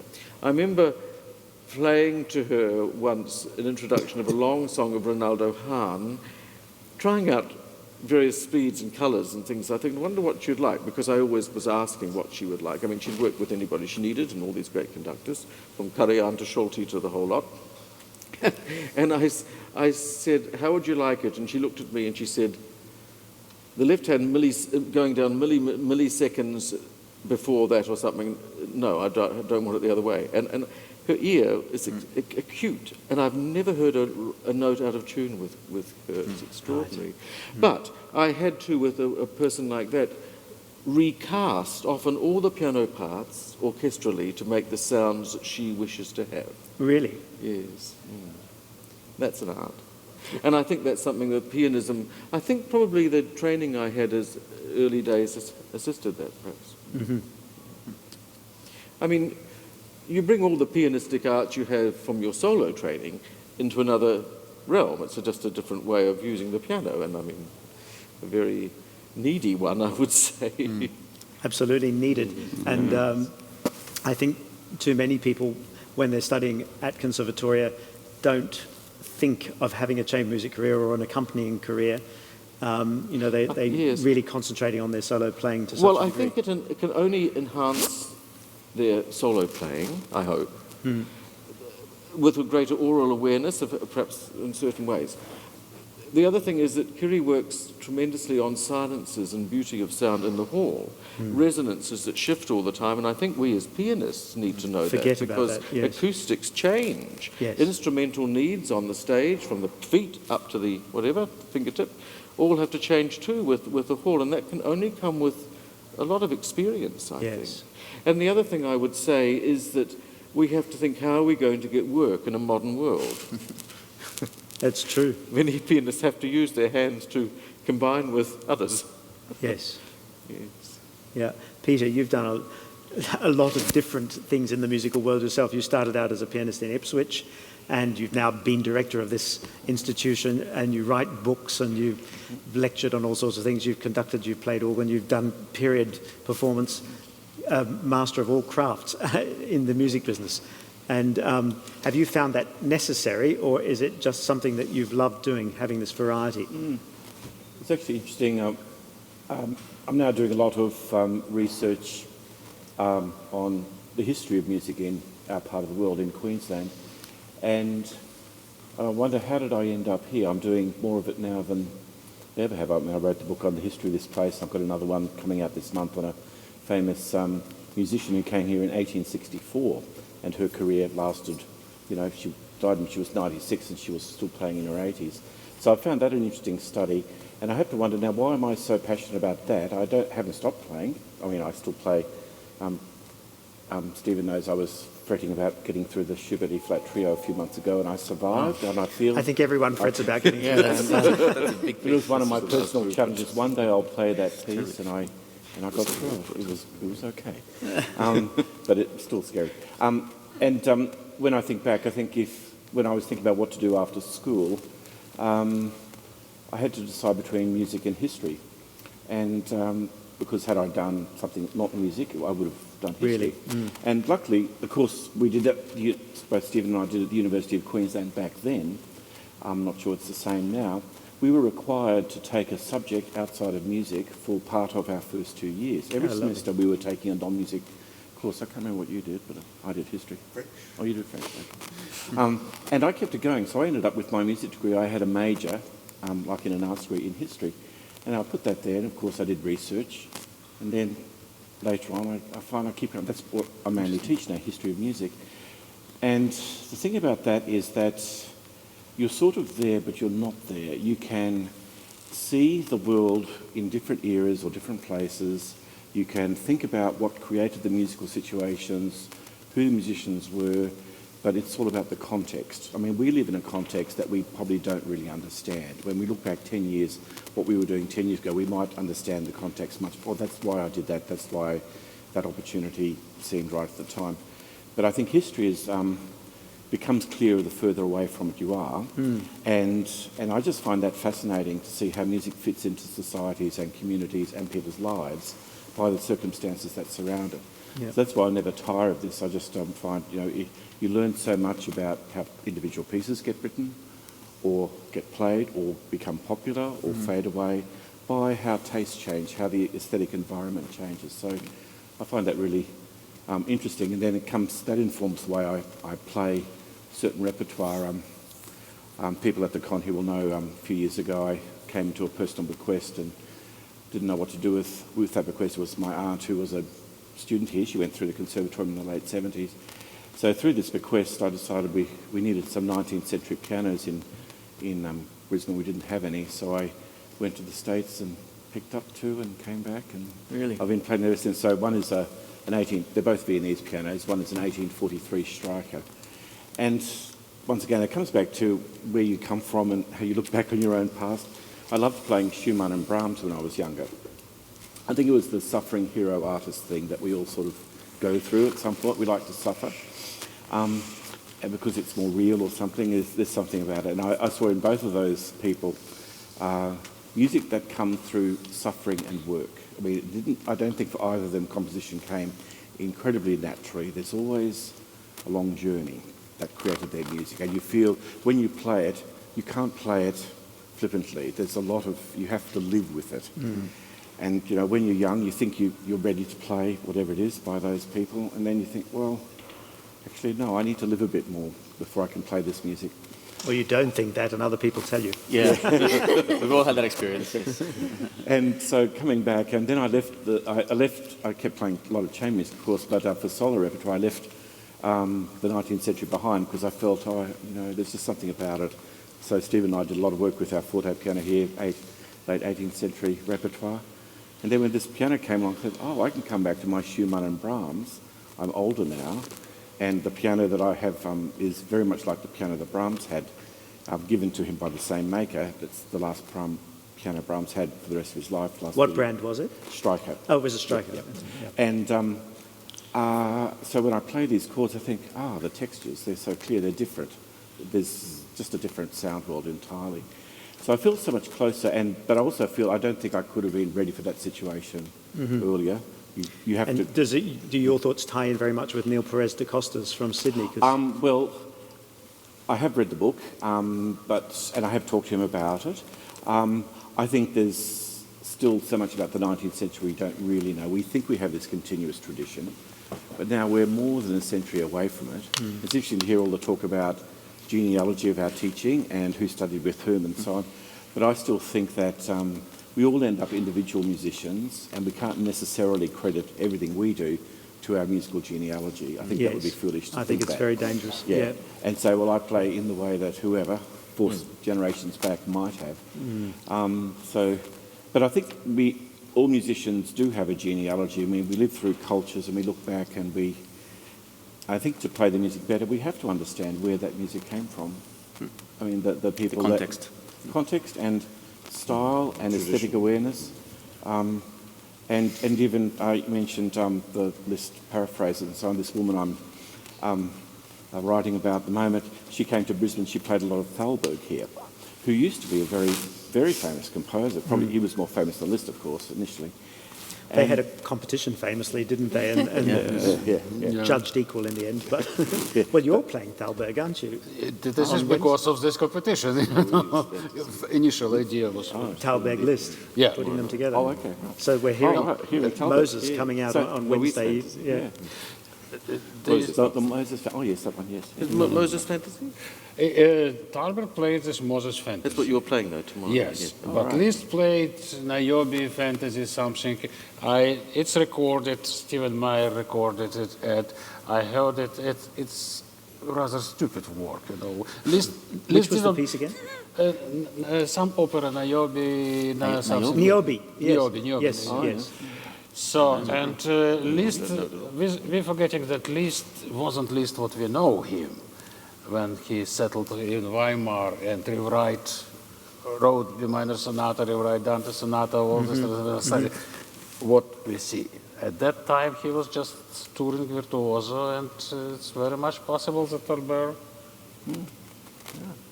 first pianist, how you pronounce this name? Well, in Germany, it's Thalberg. I mean, she said that Thalberg is first pianist in the world, and Liszt is unique.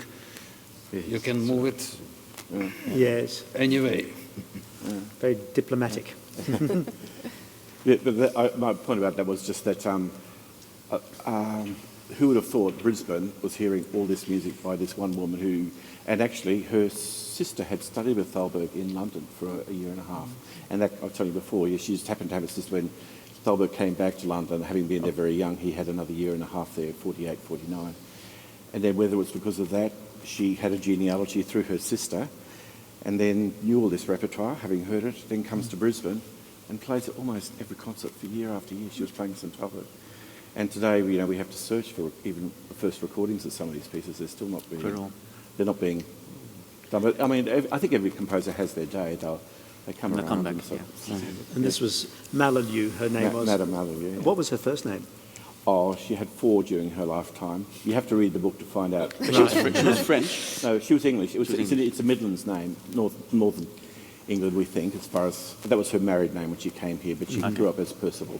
Who was but there's a Malalieu house where students have lived for decades. Right. Yeah, and so part of my research is where people live, what performance venues. When I get round to it, I'm going to be writing a history of 2 venues we had in Brisbane that no longer exist. One was torn down and one's now an art gallery. But for 100 years, they were our major concert venues, except for the very big City Hall. Yes. So once again, that sort of context. Yeah. Did we ever have easily forgotten those things? Yeah, that's right. Because we lose the building and we lose the memory that goes with the building. Yeah, that's fascinating. Yeah. So. Did we ever have a Russian influence on Brisbane musical life before the Vlassenko and Stepanov one? There were in the 60s. There were lots of Czech musicians here. We had a real enclave of Czech string and a bit of piano. There was a piano teacher here when we came, Yefim Stesin. Yes, yes. He came from Petersburg. In the 80s. He came to Melbourne first, then came up here. I'm not aware of. Jan Sidivko. Yes, they were Czech. I don't know that we had, but there may have been. There may have been. It's a fascinating mix. Yeah. And Stephen, you're another extraordinarily eclectic musician. You play the piano wonderfully, and you do all sorts of other things as well, teaching theoretical work and a lot of work for teachers and everything. Yeah, I mean, for me, piano playing's always just been part of a number of activities, so I never really think of myself as a pianist as such, but just as a musician who tries to bring these things together, and it's just lovely to be able to still have that opportunity to be playing very regularly, but actually, my interests cross over with lots of other areas. Yes. Now, you grew up in Brisbane. I grew up in Brisbane, yeah. as a young person, I had very little systematic training as a pianist. I was obsessed with music, and I listened to music all the time, and I played violin, and I sang in Gilbert and Sullivan's and was involved with music. But in terms of taking any intention to be a pianist was way from any realistic thought until I went to UQ with Pamela Page, and that transformed me as a pianist in very I can imagine rapid ways. Made you practice. She made me practice. She made me do scales. So there was a sense in which I can certainly empathise with Duncan. That sense in which probably much less so than you, didn't really have a sort of solid technical grounding on the piano until relatively late. Although on the other hand, I think it's probably the state for still a lot of students that come through Queensland Con that actually there's still quite a lot to be done by the time you reach tertiary education. But I was extremely lucky with Pam, who just gave me so much support and, as I say, transformed me within a few years into someone who could pretend to be a pianist.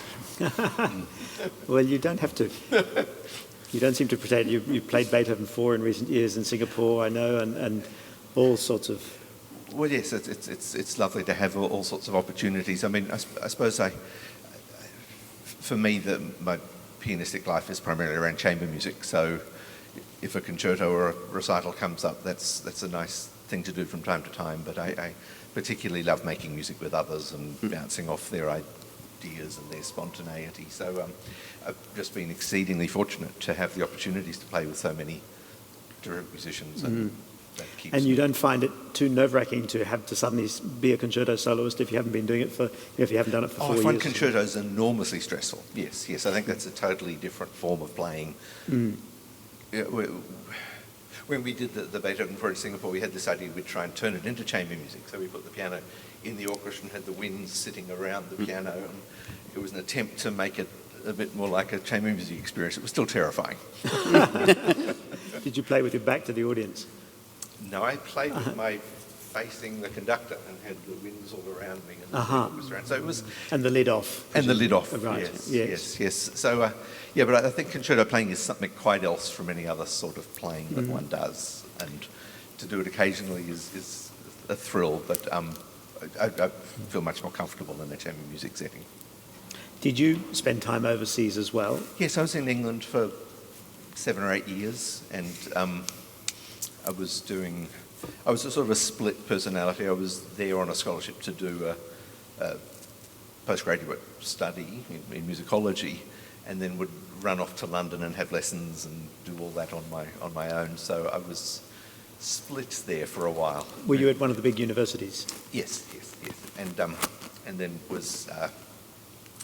had lessons with Peter Wulfisch, who was at the Royal College, but I would go to his house and he would fill me up with so much ideas. Well, he was an extraordinary person, the father of Raphael, the cellist. Yes. And I was also very lucky because I was studying with him just as he had pretty much retired from his performing career, and so suddenly just threw himself into teaching. I would go there and to his house. It would cost me £20 for about a 3.5 hour lesson, and it was non-stop. He was another lovely, generous, Lev-type figure, wasn't he? And again, one of those people that just transformed your life and your set of values. So I was exceedingly fortunate. And of course, his wife is still alive, and she was an Auschwitz and Belsen survivor, still has the tattooed number on her wrist. Well, see that's a big embarrassment for me, because this was this woman who'd served me a cup of tea in their house, and I knew she was a cellist in the ECO, the English Chamber Orchestra, and I only discovered this years later, of course. Oh, really? Her experience, yeah. So being naive, I never sort of quite thought, Jewish musicians must have had a history. So, yes, so she had an absolutely appalling time. Probably would not have survived had she not been a cellist. Totally. When she was lined up to be strip searched at the beginning, a girl rushed up to her and said, "Can you do anything?" And she said, "Well, I play the cello." She said, Tell them immediately. Yeah. And of course, they wanted to have an orchestra on display for everything looking great for the outside world. It was terrifying. She survived. Yeah. And yes, as a young person from Australia, you don't sort of quite No, expects we have those no sorts of background in that sort of thing. But, That's right. Yes. And it's that sort of experience and knowledge that all of the European players, and of course Russians as well, with all their sufferings Well, yes, in different ways, exactly. have over people. I think of our dear friend Jason Gillam coming Yes. from a farm outside Dalby, Yes. and having to compete with that world where they come from such a different background Yes. philosophically and, Yes, and yes. psychologically. And also even weather-wise, you look at this world here. You're Yes. not surrounded with suffering and angst. That's right. Anything like that weight of tradition that, And so how do you think students here can get that in their playing? I mean, I think they just need a range of experiences. Yes. So whether it's through the literature or listening to performances or any number of ways, Yes. that experience of culture needs to come. Yeah, you need to seek it out rather than it will necessarily come to you. So, that's one of the things we'd hope to do as teachers, is to bring that awareness of those other layers that have always fed into music, and which music, transmits so powerfully to people's attention. Yes. Well, talking about people's attention, are there questions that you would like us to attend to?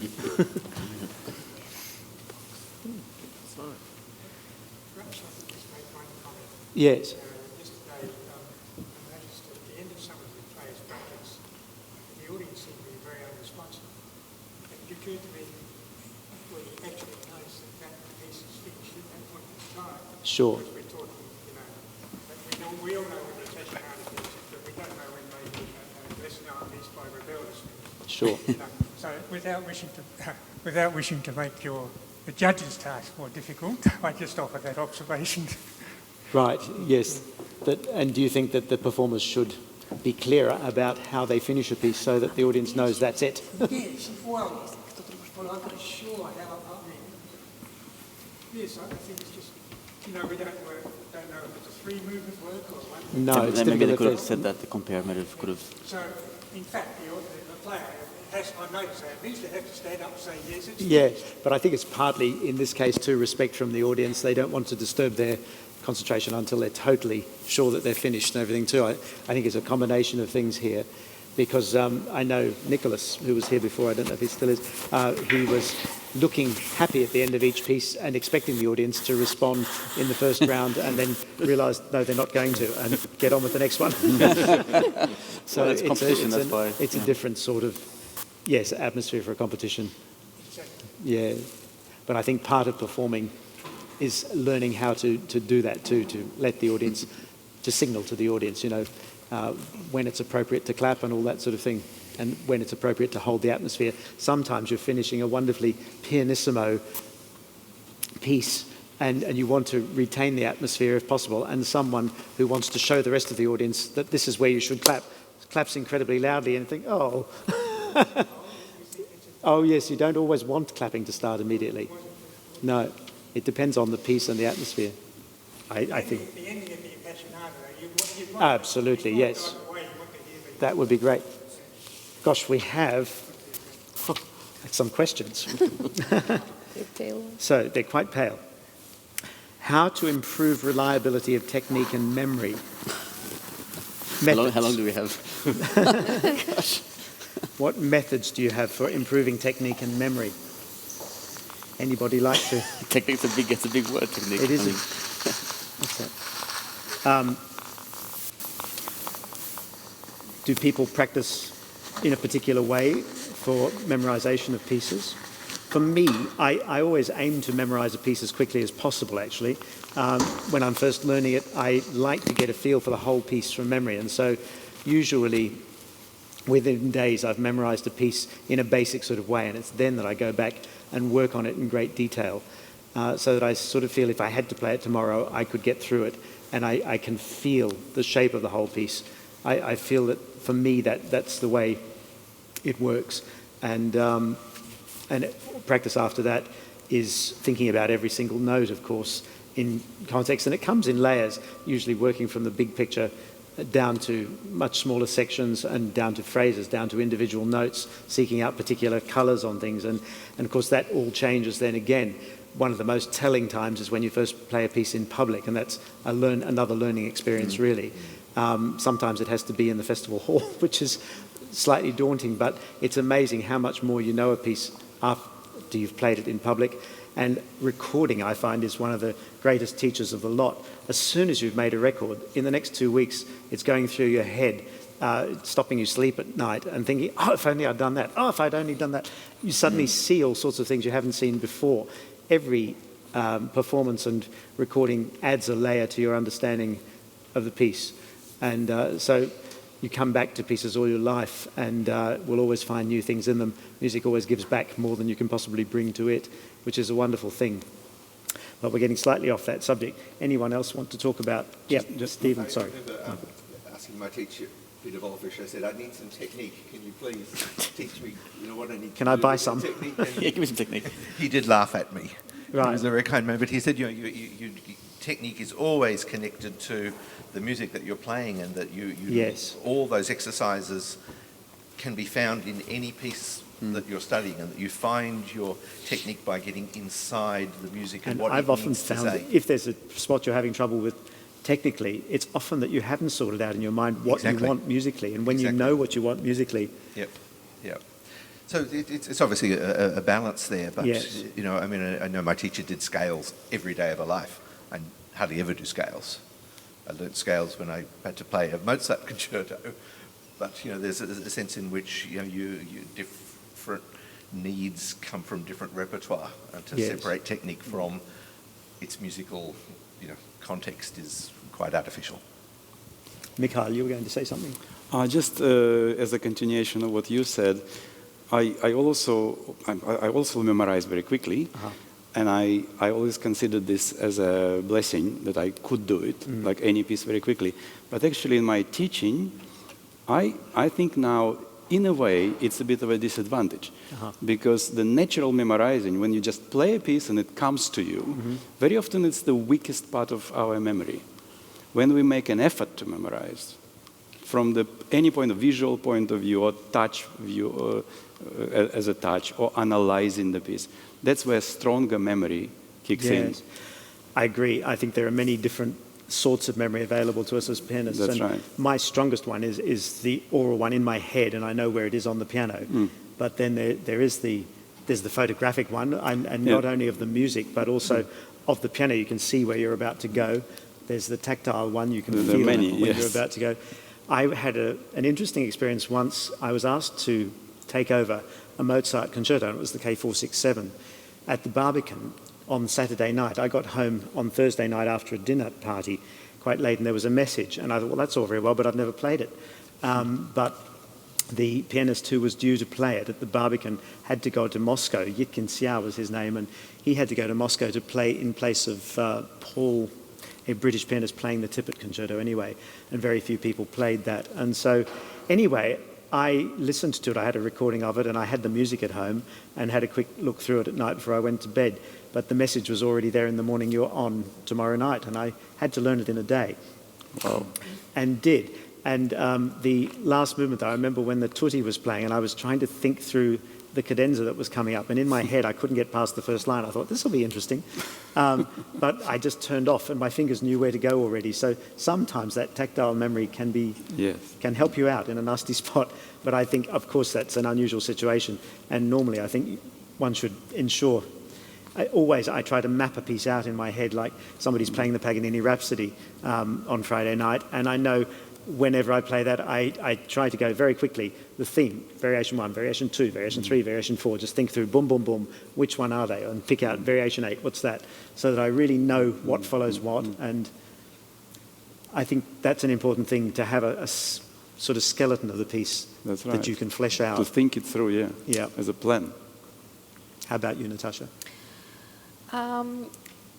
Yes, I think, people have different strengths. As you said, yours is oral, and someone else is through analyzing piece, and there's their visual memory as well. I think with my students, I always suggest to them to activate all of them somehow. Yeah. So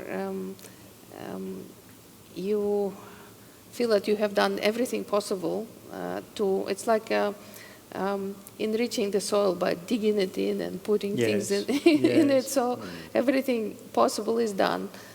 And of course, on stage, we all tend to be in a different moods. You have better days and not so good days, and things like that. I was slightly shocked, actually, at the number of small memory slips that happened in the first 2 rounds.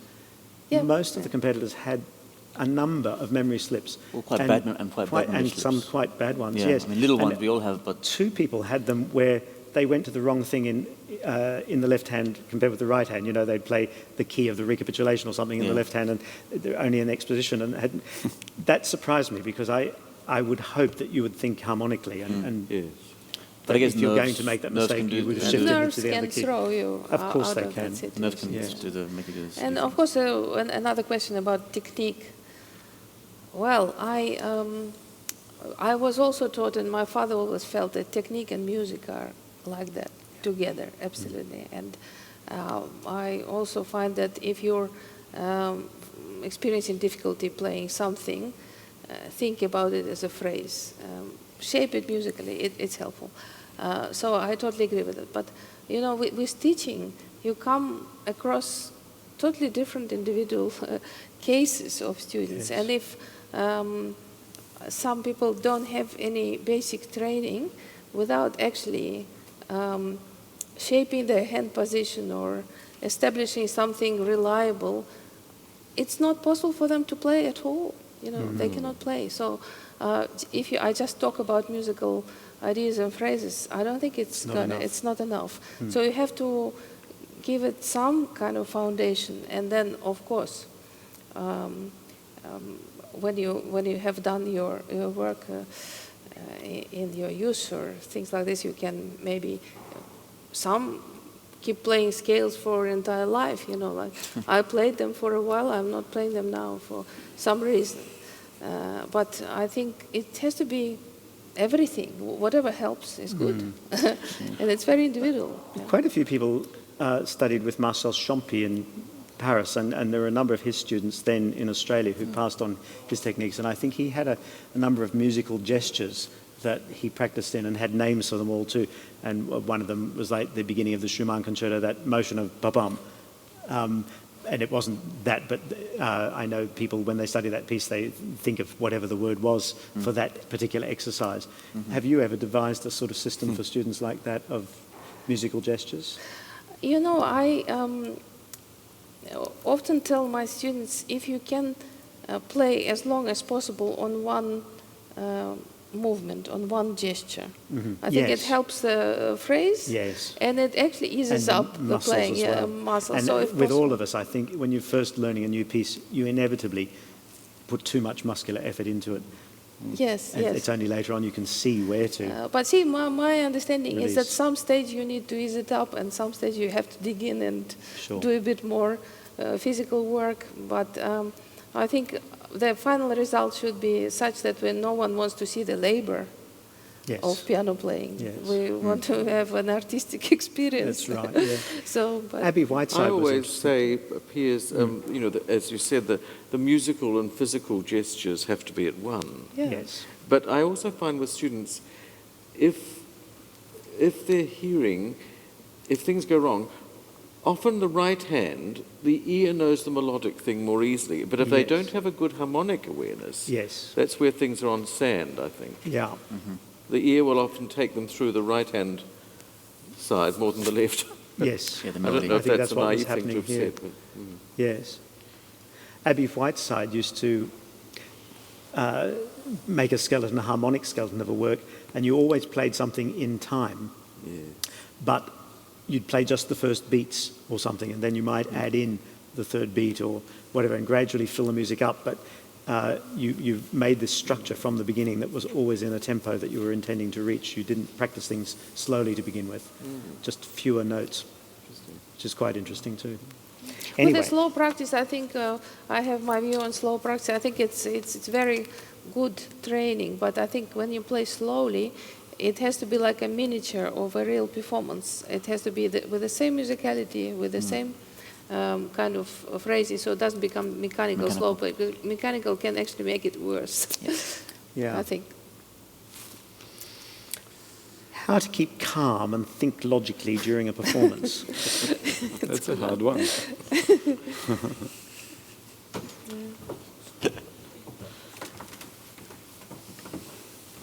Probably there is only one way. Preparation? No, but I think play more performances. Practice, yeah. Play more performances, yes. Yes. And it can be... Form one. Whatever actually- you prepare, you Yes. cannot prepare for one performance and become... Yes. No, I think it's always and terribly control. helpful too if you have even play to one other person or play to two people, Yeah. and even if they're not musical, you start to listen from outside yourself, and that preparation of playing in front of people That's right. is enormously helpful. But I think too, I always think if you've got something really special that you want to communicate within the first line or two, let alone the rest of the piece, but to have something that immediately takes you inside the piece. Because I notice a lot of people, they just launch forth and they have some special moments during the piece, but I think if you have something immediately, there was a wonderful book years ago by Timothy Galway, The Inner Game of Tennis, and there have been other inner game books since, The Inner Game of Music included, but this was a real layman's book, and he talked about there being two selves, self one and self two, and self one was the conscious self, which analyzes things all the time and says, well, that was good, oh, that was ridiculous, what did you do that for? Oh, you idiot. And always this mental thing going, judgment going on. Self two is the subconscious self, which once it's been shown how to do something once, can always repeat it if it's not interfered with by self one. And so the trick is to let self two work. He said to an audience, what's the most important word in the English language? And they were saying God and truth and beauty and love and that sort of thing. And he said, no, the simple three-letter word, let. Let your best self work. And that's what we have to do as performers, I think, is to find a way of accessing that subconscious self, which, when it's allowed to flow, can do anything. If you want to walk across the room, you don't have to think now you have to lift this muscle in your foot and that part in your thigh. You just go from there to there, and it should be the same on the piano if you can release. How to achieve it? Well, it's by that thing of letting the subconscious do itself without... I know how. Yeah. Well, I find one way to in a performance to get to that is to have something very special that you've found about a particular harmony or about a particular moment in the first line or the second line, so that immediately you yourself want so much to communicate something beautiful that you can get past... I understand, to jump in the right wagon. Yes. Right? Yeah. Yeah. I'd like to add to it, maybe I just remember, maybe Oleg can add to it, because it was interesting. He played for years with a very famous cellist, Daniel It's Shafran. exactly what I... Shafran, one of the greatest cellists ever. And I think, I don't know, maybe I can say that, Oleg used to tell me that he spent hours and hours just rehearsing the first phrase. But then I remember you saying that Shafran wouldn't even look at you to start the first phrase sometimes. He'd be sitting and he'd expect you to intuit when he was going to start. Now. And then he'd call you in the middle of the night, come and rehearse now. When he was, as soon as we would come to some very, very good solution from my point, suddenly next day it's all demolished. Yes. All different. And we start again. I said, Daniel, it's so beautiful, why? You know, he was panicking in a way, being afraid of losing that fresh... Spontaneity. The spontaneous thing, panicking. yes. Being in touch with now. Yes. So, Wonderful experience. But yes, did but you keep calm in performance on those occasions? you know, at the beginning, it was very stressful. But then later, and he liked it, I must say. Later, when I learned, when I see a bullet, I move a millimeter, and he didn't like that. He preferred. He wanted a Fresh. 100% commitment every single moment of rehearsal, concert, whatever. But his own playing was wondrous, wasn't it? But not always. It was inconsistent as well. Usually, his strongest were encores, and it's at least Yes. 10, at Yes. least 15, 17 sometimes. It's another concert altogether. Yeah. Yes, but sometimes he was nervous, sometimes he was unpredictable.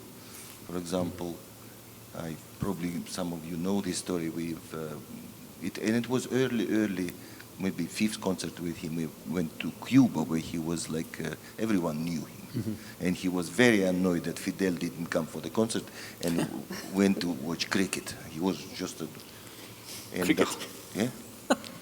And then the hall was full, and they sitting on stage on the floor, and we were playing Shostakovich Sonata. And in the final, by the way, there was a reporter, I mean photo man from the newspaper, and he tried to do his job. We were stopping people and tried to do. And after that solo, where piano unison, very difficult. He must start. He should have started. Suddenly, I'm coming to the place. There is silence. And of course, I don't see him because piano is too big for his amati, and he's somewhat there. And I starting turning, and I see audience kind of stunned. Photographer standing on one foot, and Shafran sitting, looking down with his cello. In this silence, I hear my heart beating. Suddenly, he slowly raises his head, and in Russian, he says, "Stop walking. It's bothering me." And even without looking at it, he starts that yam pom pom. I'm throwing my hand, and we continues. Walk like nothing happened. So of course it was very stressful. Yeah. But here I use this opportunity to ask my question, which I would like to ask all of you. You studied, and we all studied with our teachers, professors, and we, of course, gained some knowledge from there. And then later in our lives, we became teachers ourselves, and we acquired new knowledge. And my question is, how, Duncan, for example, you were here in Australia, then you went to Russia, then you continued in Spain. So your knowledge is quite versatile, plus you're a teacher yourself now. What the relationship between old knowledge, say old which you acquired from your first teacher, and the new knowledge which you gained through your experiences. What would be the relationship? Is it continuation? Is it hatred? Is it something new and forget old? Or no, I mean they're like layers. They're like layers of knowledge, So I mean, and as you get older, you change. Your tastes change. I find that my tastes have changed a lot. We all have experience of when you go back and listen to a recording you made 20 years ago that maybe you don't like it anymore, or maybe you do, or you appreciate different things. You don't forget what you learned, and I can't say that you improve with age either. It's just like layers of knowledge, and you never stop learning. You have to always be curious. And for me, it was very interesting, for example, to go from just straight to Moscow, and then to go from Moscow to study in Spain. I studied there with a guy who studied in Paris with Perlamuta. So he was a student of Ravel. So it was a completely different school, as I say, and completely different ideas, way of playing the piano. And it didn't replace what I learned with Lev at all, obviously not. But you just pick up more layers of knowledge, and often it makes you doubt more as well. You start questioning what you thought you knew. But it's all enriching. I found myself, maybe not anymore, but say 10, 15 years before today, suddenly, that's what he meant, my professor. Now it came. Probably not anymore, but how about you, Piers? Look, it's fascinating what I said about the sonata before and that sort of thing. You come back to things with new understanding. You see different things all your life, I think. Every time you come back to a piece, it's marvellous because you're a certain distance on with it. And even pieces that I've only played once or recorded once or something, and then you come to do them several years later, and the first day you look at them and think, did I ever play this? But there's some tape in the back of your brain somewhere. After 2 or 3 days, actually, they come back, and then you go further with them. And it's a constant lifelong journey, isn't it? It is. But was ever the time when your new knowledge is in conflict with In conflict with? with I don't think so. I remember Nancy Weir saying to me, you'll probably disagree with all these things that I'm saying in 10 years' time, but I never have found that I have disagreed with them. And just recently, playing the Saint-Saëns concerto for you last week, looking back at things that she'd written in my music, it still inspires me. How about you, Natasha? Well, I think it's a long kind of journey. Life is a long journey, and life in music is a long journey as well.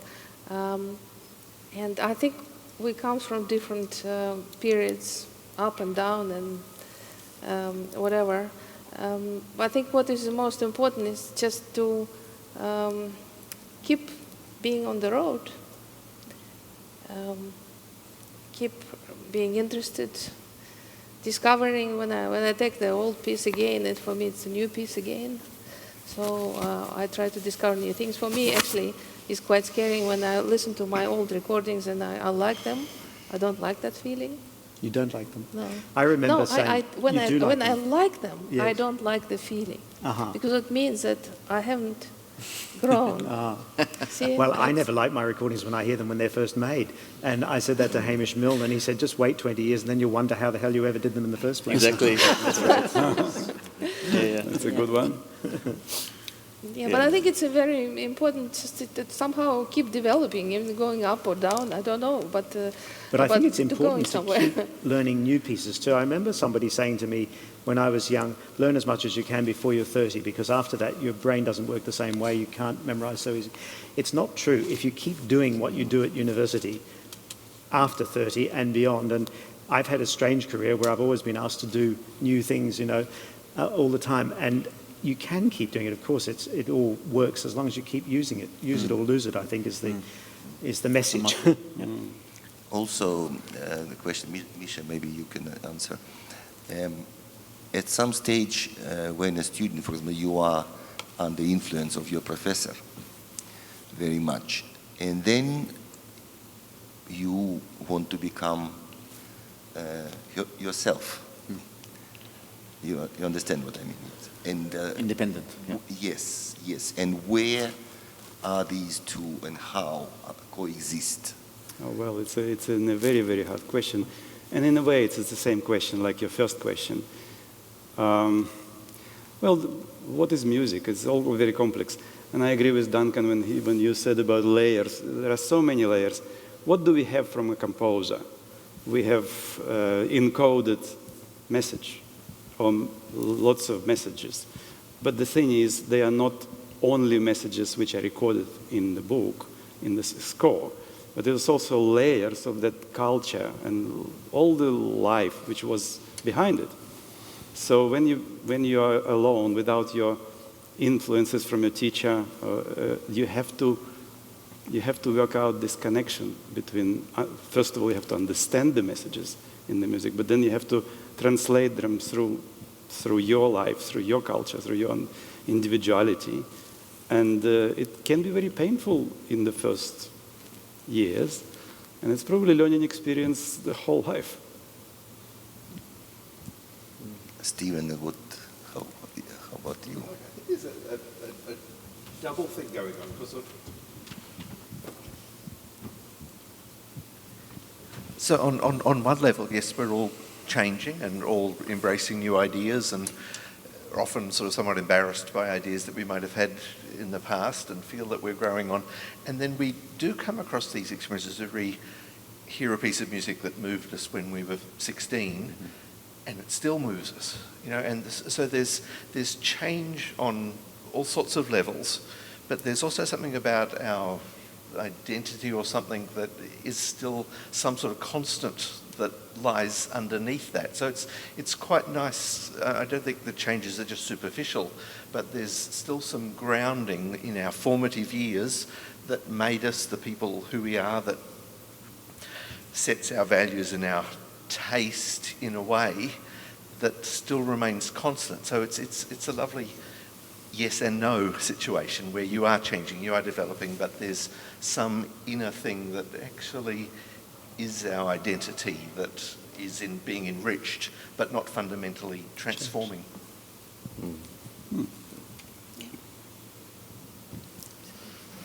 We have another question here. How does one perform as close as 100%, as close to 100% as possible? Preparation question mark, mental thoughts question mark. Do you think we've covered that with the other questions? Well, I think if you're going for 100%, you're probably making a mistake in the first place. I don't know. I don't think that's not really the I think ideal. it's something which Piers already mentioned, and my dad used to say, try to get as much involved as possible emotionally with music, so you forget about everything. If that works, I think usually things go right.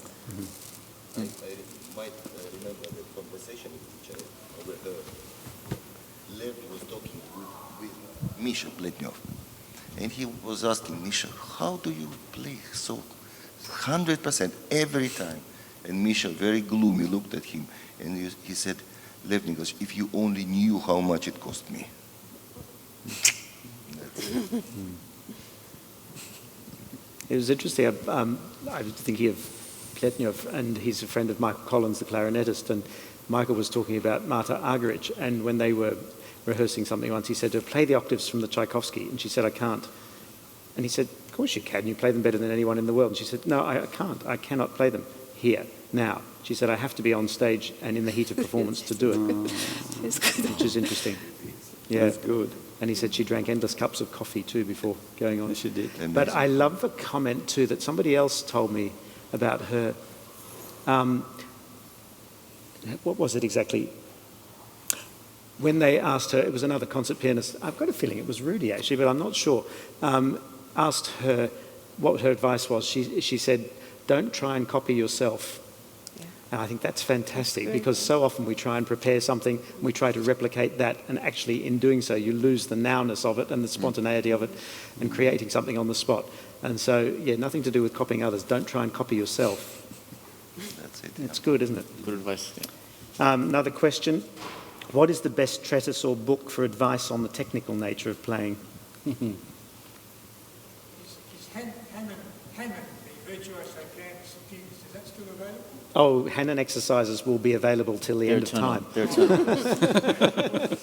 Yes, but there are a million things that one can practice like that, you know, endless books of exercises, but we've sort of talked about the idea that technique can come from other means as well as those. I remember a friend of mine when she was young, she used to read thrillers while practicing. She'd have the thriller on the music stand reading it and just be going for hours.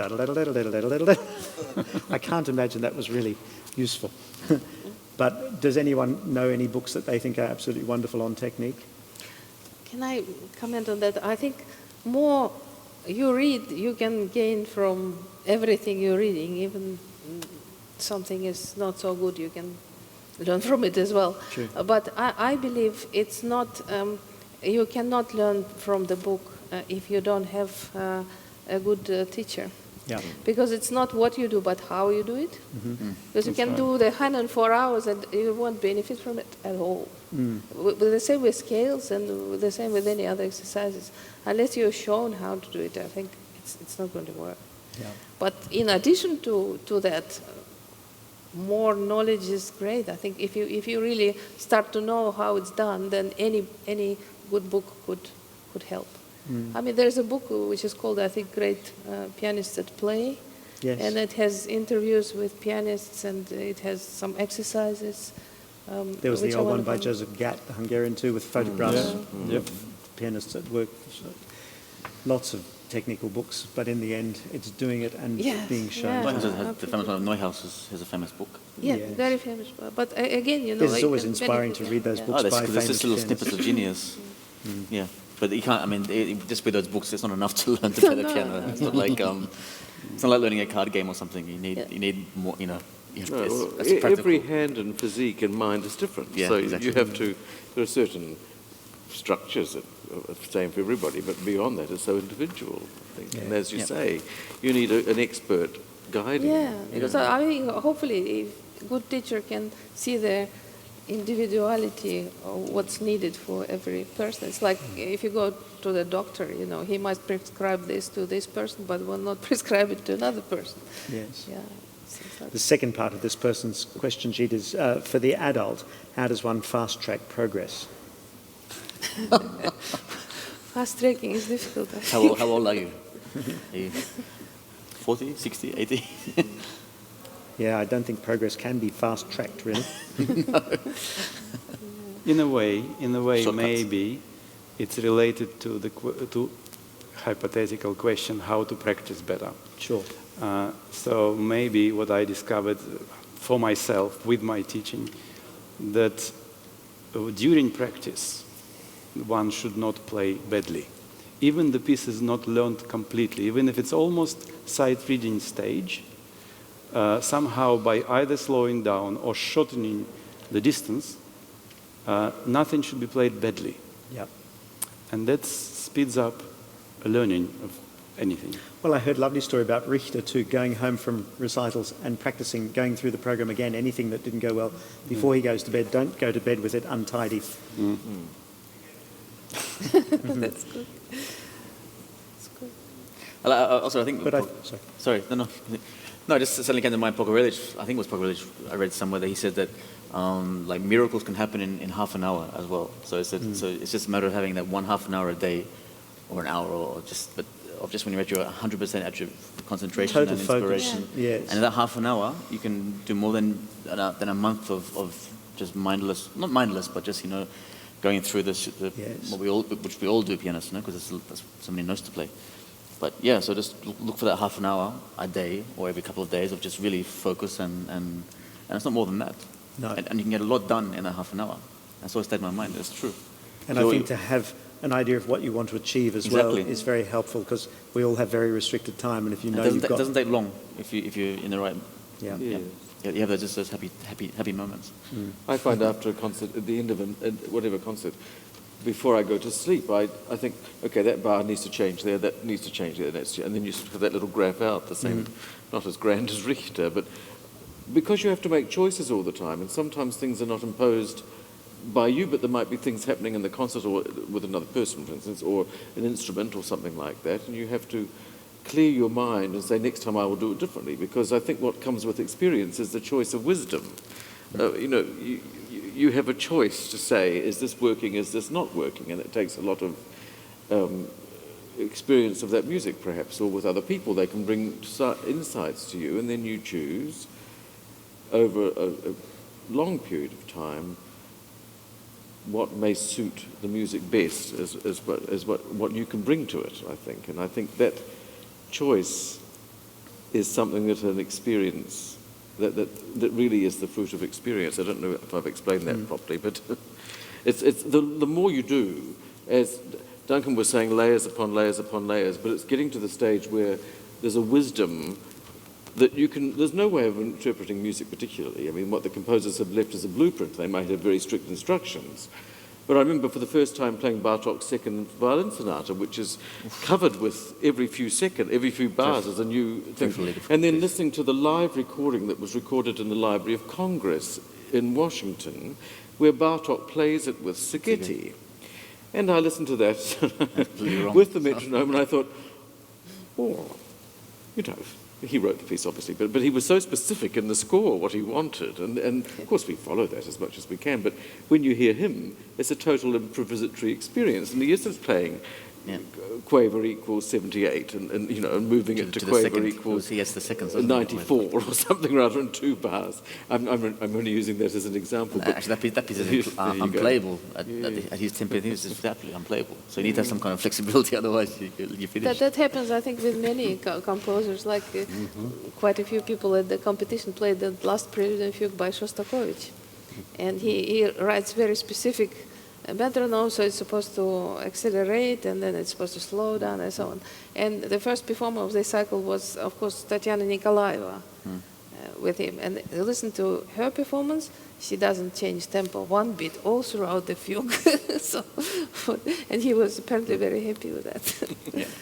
I think one thing we haven't mentioned in regard to practice is what is practice, because it's not all at the keyboard by any means. And I because of the lack of time we've all spoken of too, so much practice has to happen in your head, and it's incredibly effective. And I have often sorted out fingerings and all sorts of things going for a walk, and I notice tiny little muscular motions happening in my fingers as I'm thinking things through in my head and deciding on fingerings. And that's a way of memorizing, I suppose, as well. You're actually rehearsing the connection between the brain and the fingers, and you've got to have it in your head before it comes out on the piano too. So mental practice, I think, saves you an awful lot of time at the piano. The next question, the final lot, do you have a practice routine? I wish. Not really possible, is it, in life? Modern life. But you don't start out... I used always to start practice with weighty chords, and then had a sequence of harmonies and did arpeggios up and down the piano through all this sequence of chords, sometimes in different keys, to limber up, and often chromatic scales, not with 1/3, but using all the fingers and just getting a fluid motion, getting the feeling of the shoulder just gliding up and down the keyboard in both hands. You're lucky. Well, do you start your practice in a particular way ever, or? No. No. I'm starting to practice with something what top urgent, you know. Yes. Yeah. Depends how much time you have. Yes. I think it's important to warm up, just to warm up. Up to tomorrow. Scales. No. Sorry. Actually, my father had a bit of a habit. He used to go through all the scales, but he starts with C major, then do a little turn into A minor, then down to F minor, D minor, and he went through the whole circle of fifths without stopping, all the scales, and played them very freely and very beautifully, without any Not tension. too fast? No. Yeah, actually, I forgot about this. Yeah, he did it and he liked it. I forgot. This I gave him a remember. feeling of freedom. Moving around the keys. Moving around the keys. Yeah. How many hours do you practice? Hours or Yes, minutes? hours. Hours or minutes? I mean, hours is generous. Well, I would say it's a different way. How many hours do you have to practice? Sure. Yes. There is unfortunately a drastic difference between what you have to do and what you're really doing. Yes. Sorry to say this. Yeah. Some days you get no practice, and sometimes, once I did 9 hours, but that was rare. Usually, I suppose, between 3 and 4 it happens. Depends what you've got to do and what level those pieces are at that you're coming back to. And I find more than 4 hours a day. You know what? It's my own experience when I was a student in practice a lot. Yes. 7, 8, 9 sometimes. One friend of mine, by the way, not a pianist but violinist, she suggested me to, how is it, graphic paper, or how you call it? Graph paper. Graph paper, yeah. These hours, these days.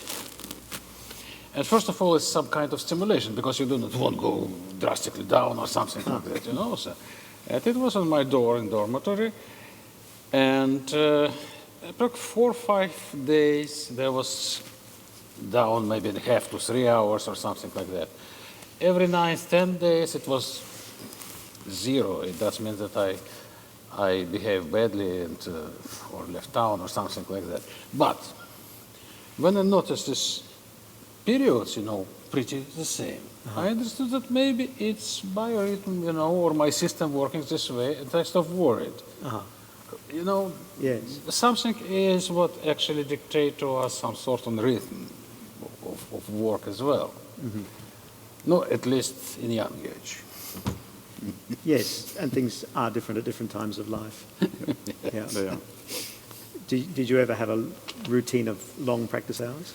Yes, I did, mainly during the university study. Yes. And then it was splashes during some demands, some new programs. But I must say that I don't practice nearly as much now, and it's not so good. I feel so much better as a human being when I do practice. When you do practice?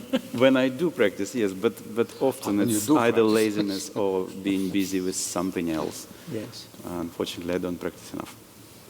Yeah. Because we all have time pressures, extraordinarily so. I think what has to happen is that your level of concentration has to become so much more focused. Yes. Yeah.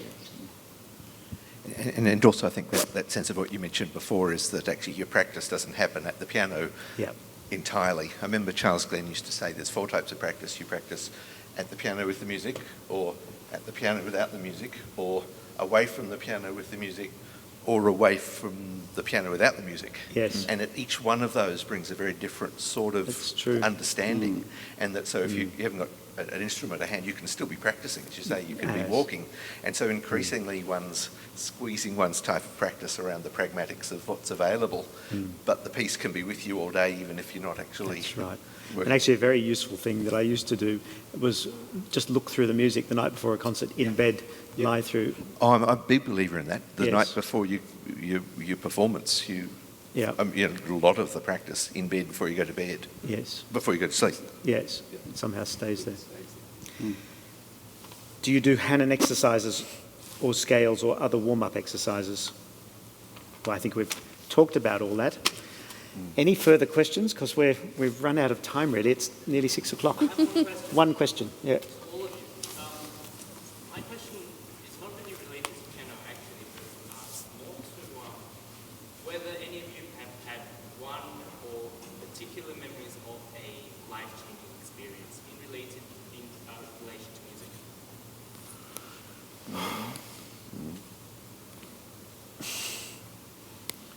Was there a moment of revelation I'm still from waiting. a teacher or from a piece of music? Or many.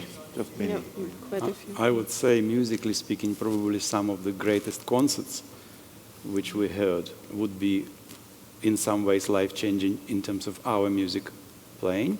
But otherwise, probably for me, it's just my own life experiences. They would influence probably my playing. But that wouldn't be a very particular answer to your question. I feel like there should be, but I can't bring one to mind at the moment. I must say that maybe I remember that Horowitz when he came to Moscow, and kind of a sound. You know, I used to go to Moscow, Great Hall of Moscow Conservatory a lot and listen to many great pianists there. But and of course Horowitz brought his own piano. But the kind of sound that was produced, I have never heard before. It was totally different. So, and he played actually everything very quietly, but it was all in comparison. So pianissimo was so subtle that when he played mezzo forte, it felt like a thunderstorm. I heard a story once about him in a recording studio, and they asked him to try the piano for the sound engineer, and he played the same note 32 different ways or something. Same note? Yes. Not even a chord? I remember at the rehearsal, he went on stage and took one chord. No, not at the concert in Moscow, but the rehearsal. Don't remember. But I do remember that kind of quality of sound that was totally like. Before I heard it. Wow. There was just 2 persons around the world who has this, some sound like this. It's Horowitz and Oscar Peterson. It's what I know. No, really, listen to it. Not just. And I remember I was a student at the time, and we were all trying to climb the stage and touch that piano and see what's different with that. And it was different, I must say. It was very light, quite Did you touch it? Did you touch it? Yeah, Really? Yeah. It was very, very light, extremely light, because, he played with flat fingers and quite lightly. So I suppose it's not like I started trying to play that way, but it opens your mind. That's what's possible, actually. Well, Christian Zimmermann has 3 different pianos, I think, that he travels with, and for different pieces. And there's one that has a very light action, but very responsive, heavier hammers or something for Szymanowski theme and variations. And I think he changes the height for different pieces. I think Chopin, he plays very high. Some other plays lower. That's what I heard. Right. Doesn't he tune his own pianos as well, Zimmermann? I don't. He's got an extraordinary mind. Yeah, I think I remember that he tunes his piano now as well. Right. Won't let anyone else do it. Crazy. Any other life-changing experiences? Have you? It's We're not very musical. inspirational, are we? It must be I'm still musical. waiting. One day. Maybe tomorrow it'll happen to me. Well, I doubt this was a life-changing experience for you, but it's been a wonderful experience very for us. So thank you so much for being with us all this time.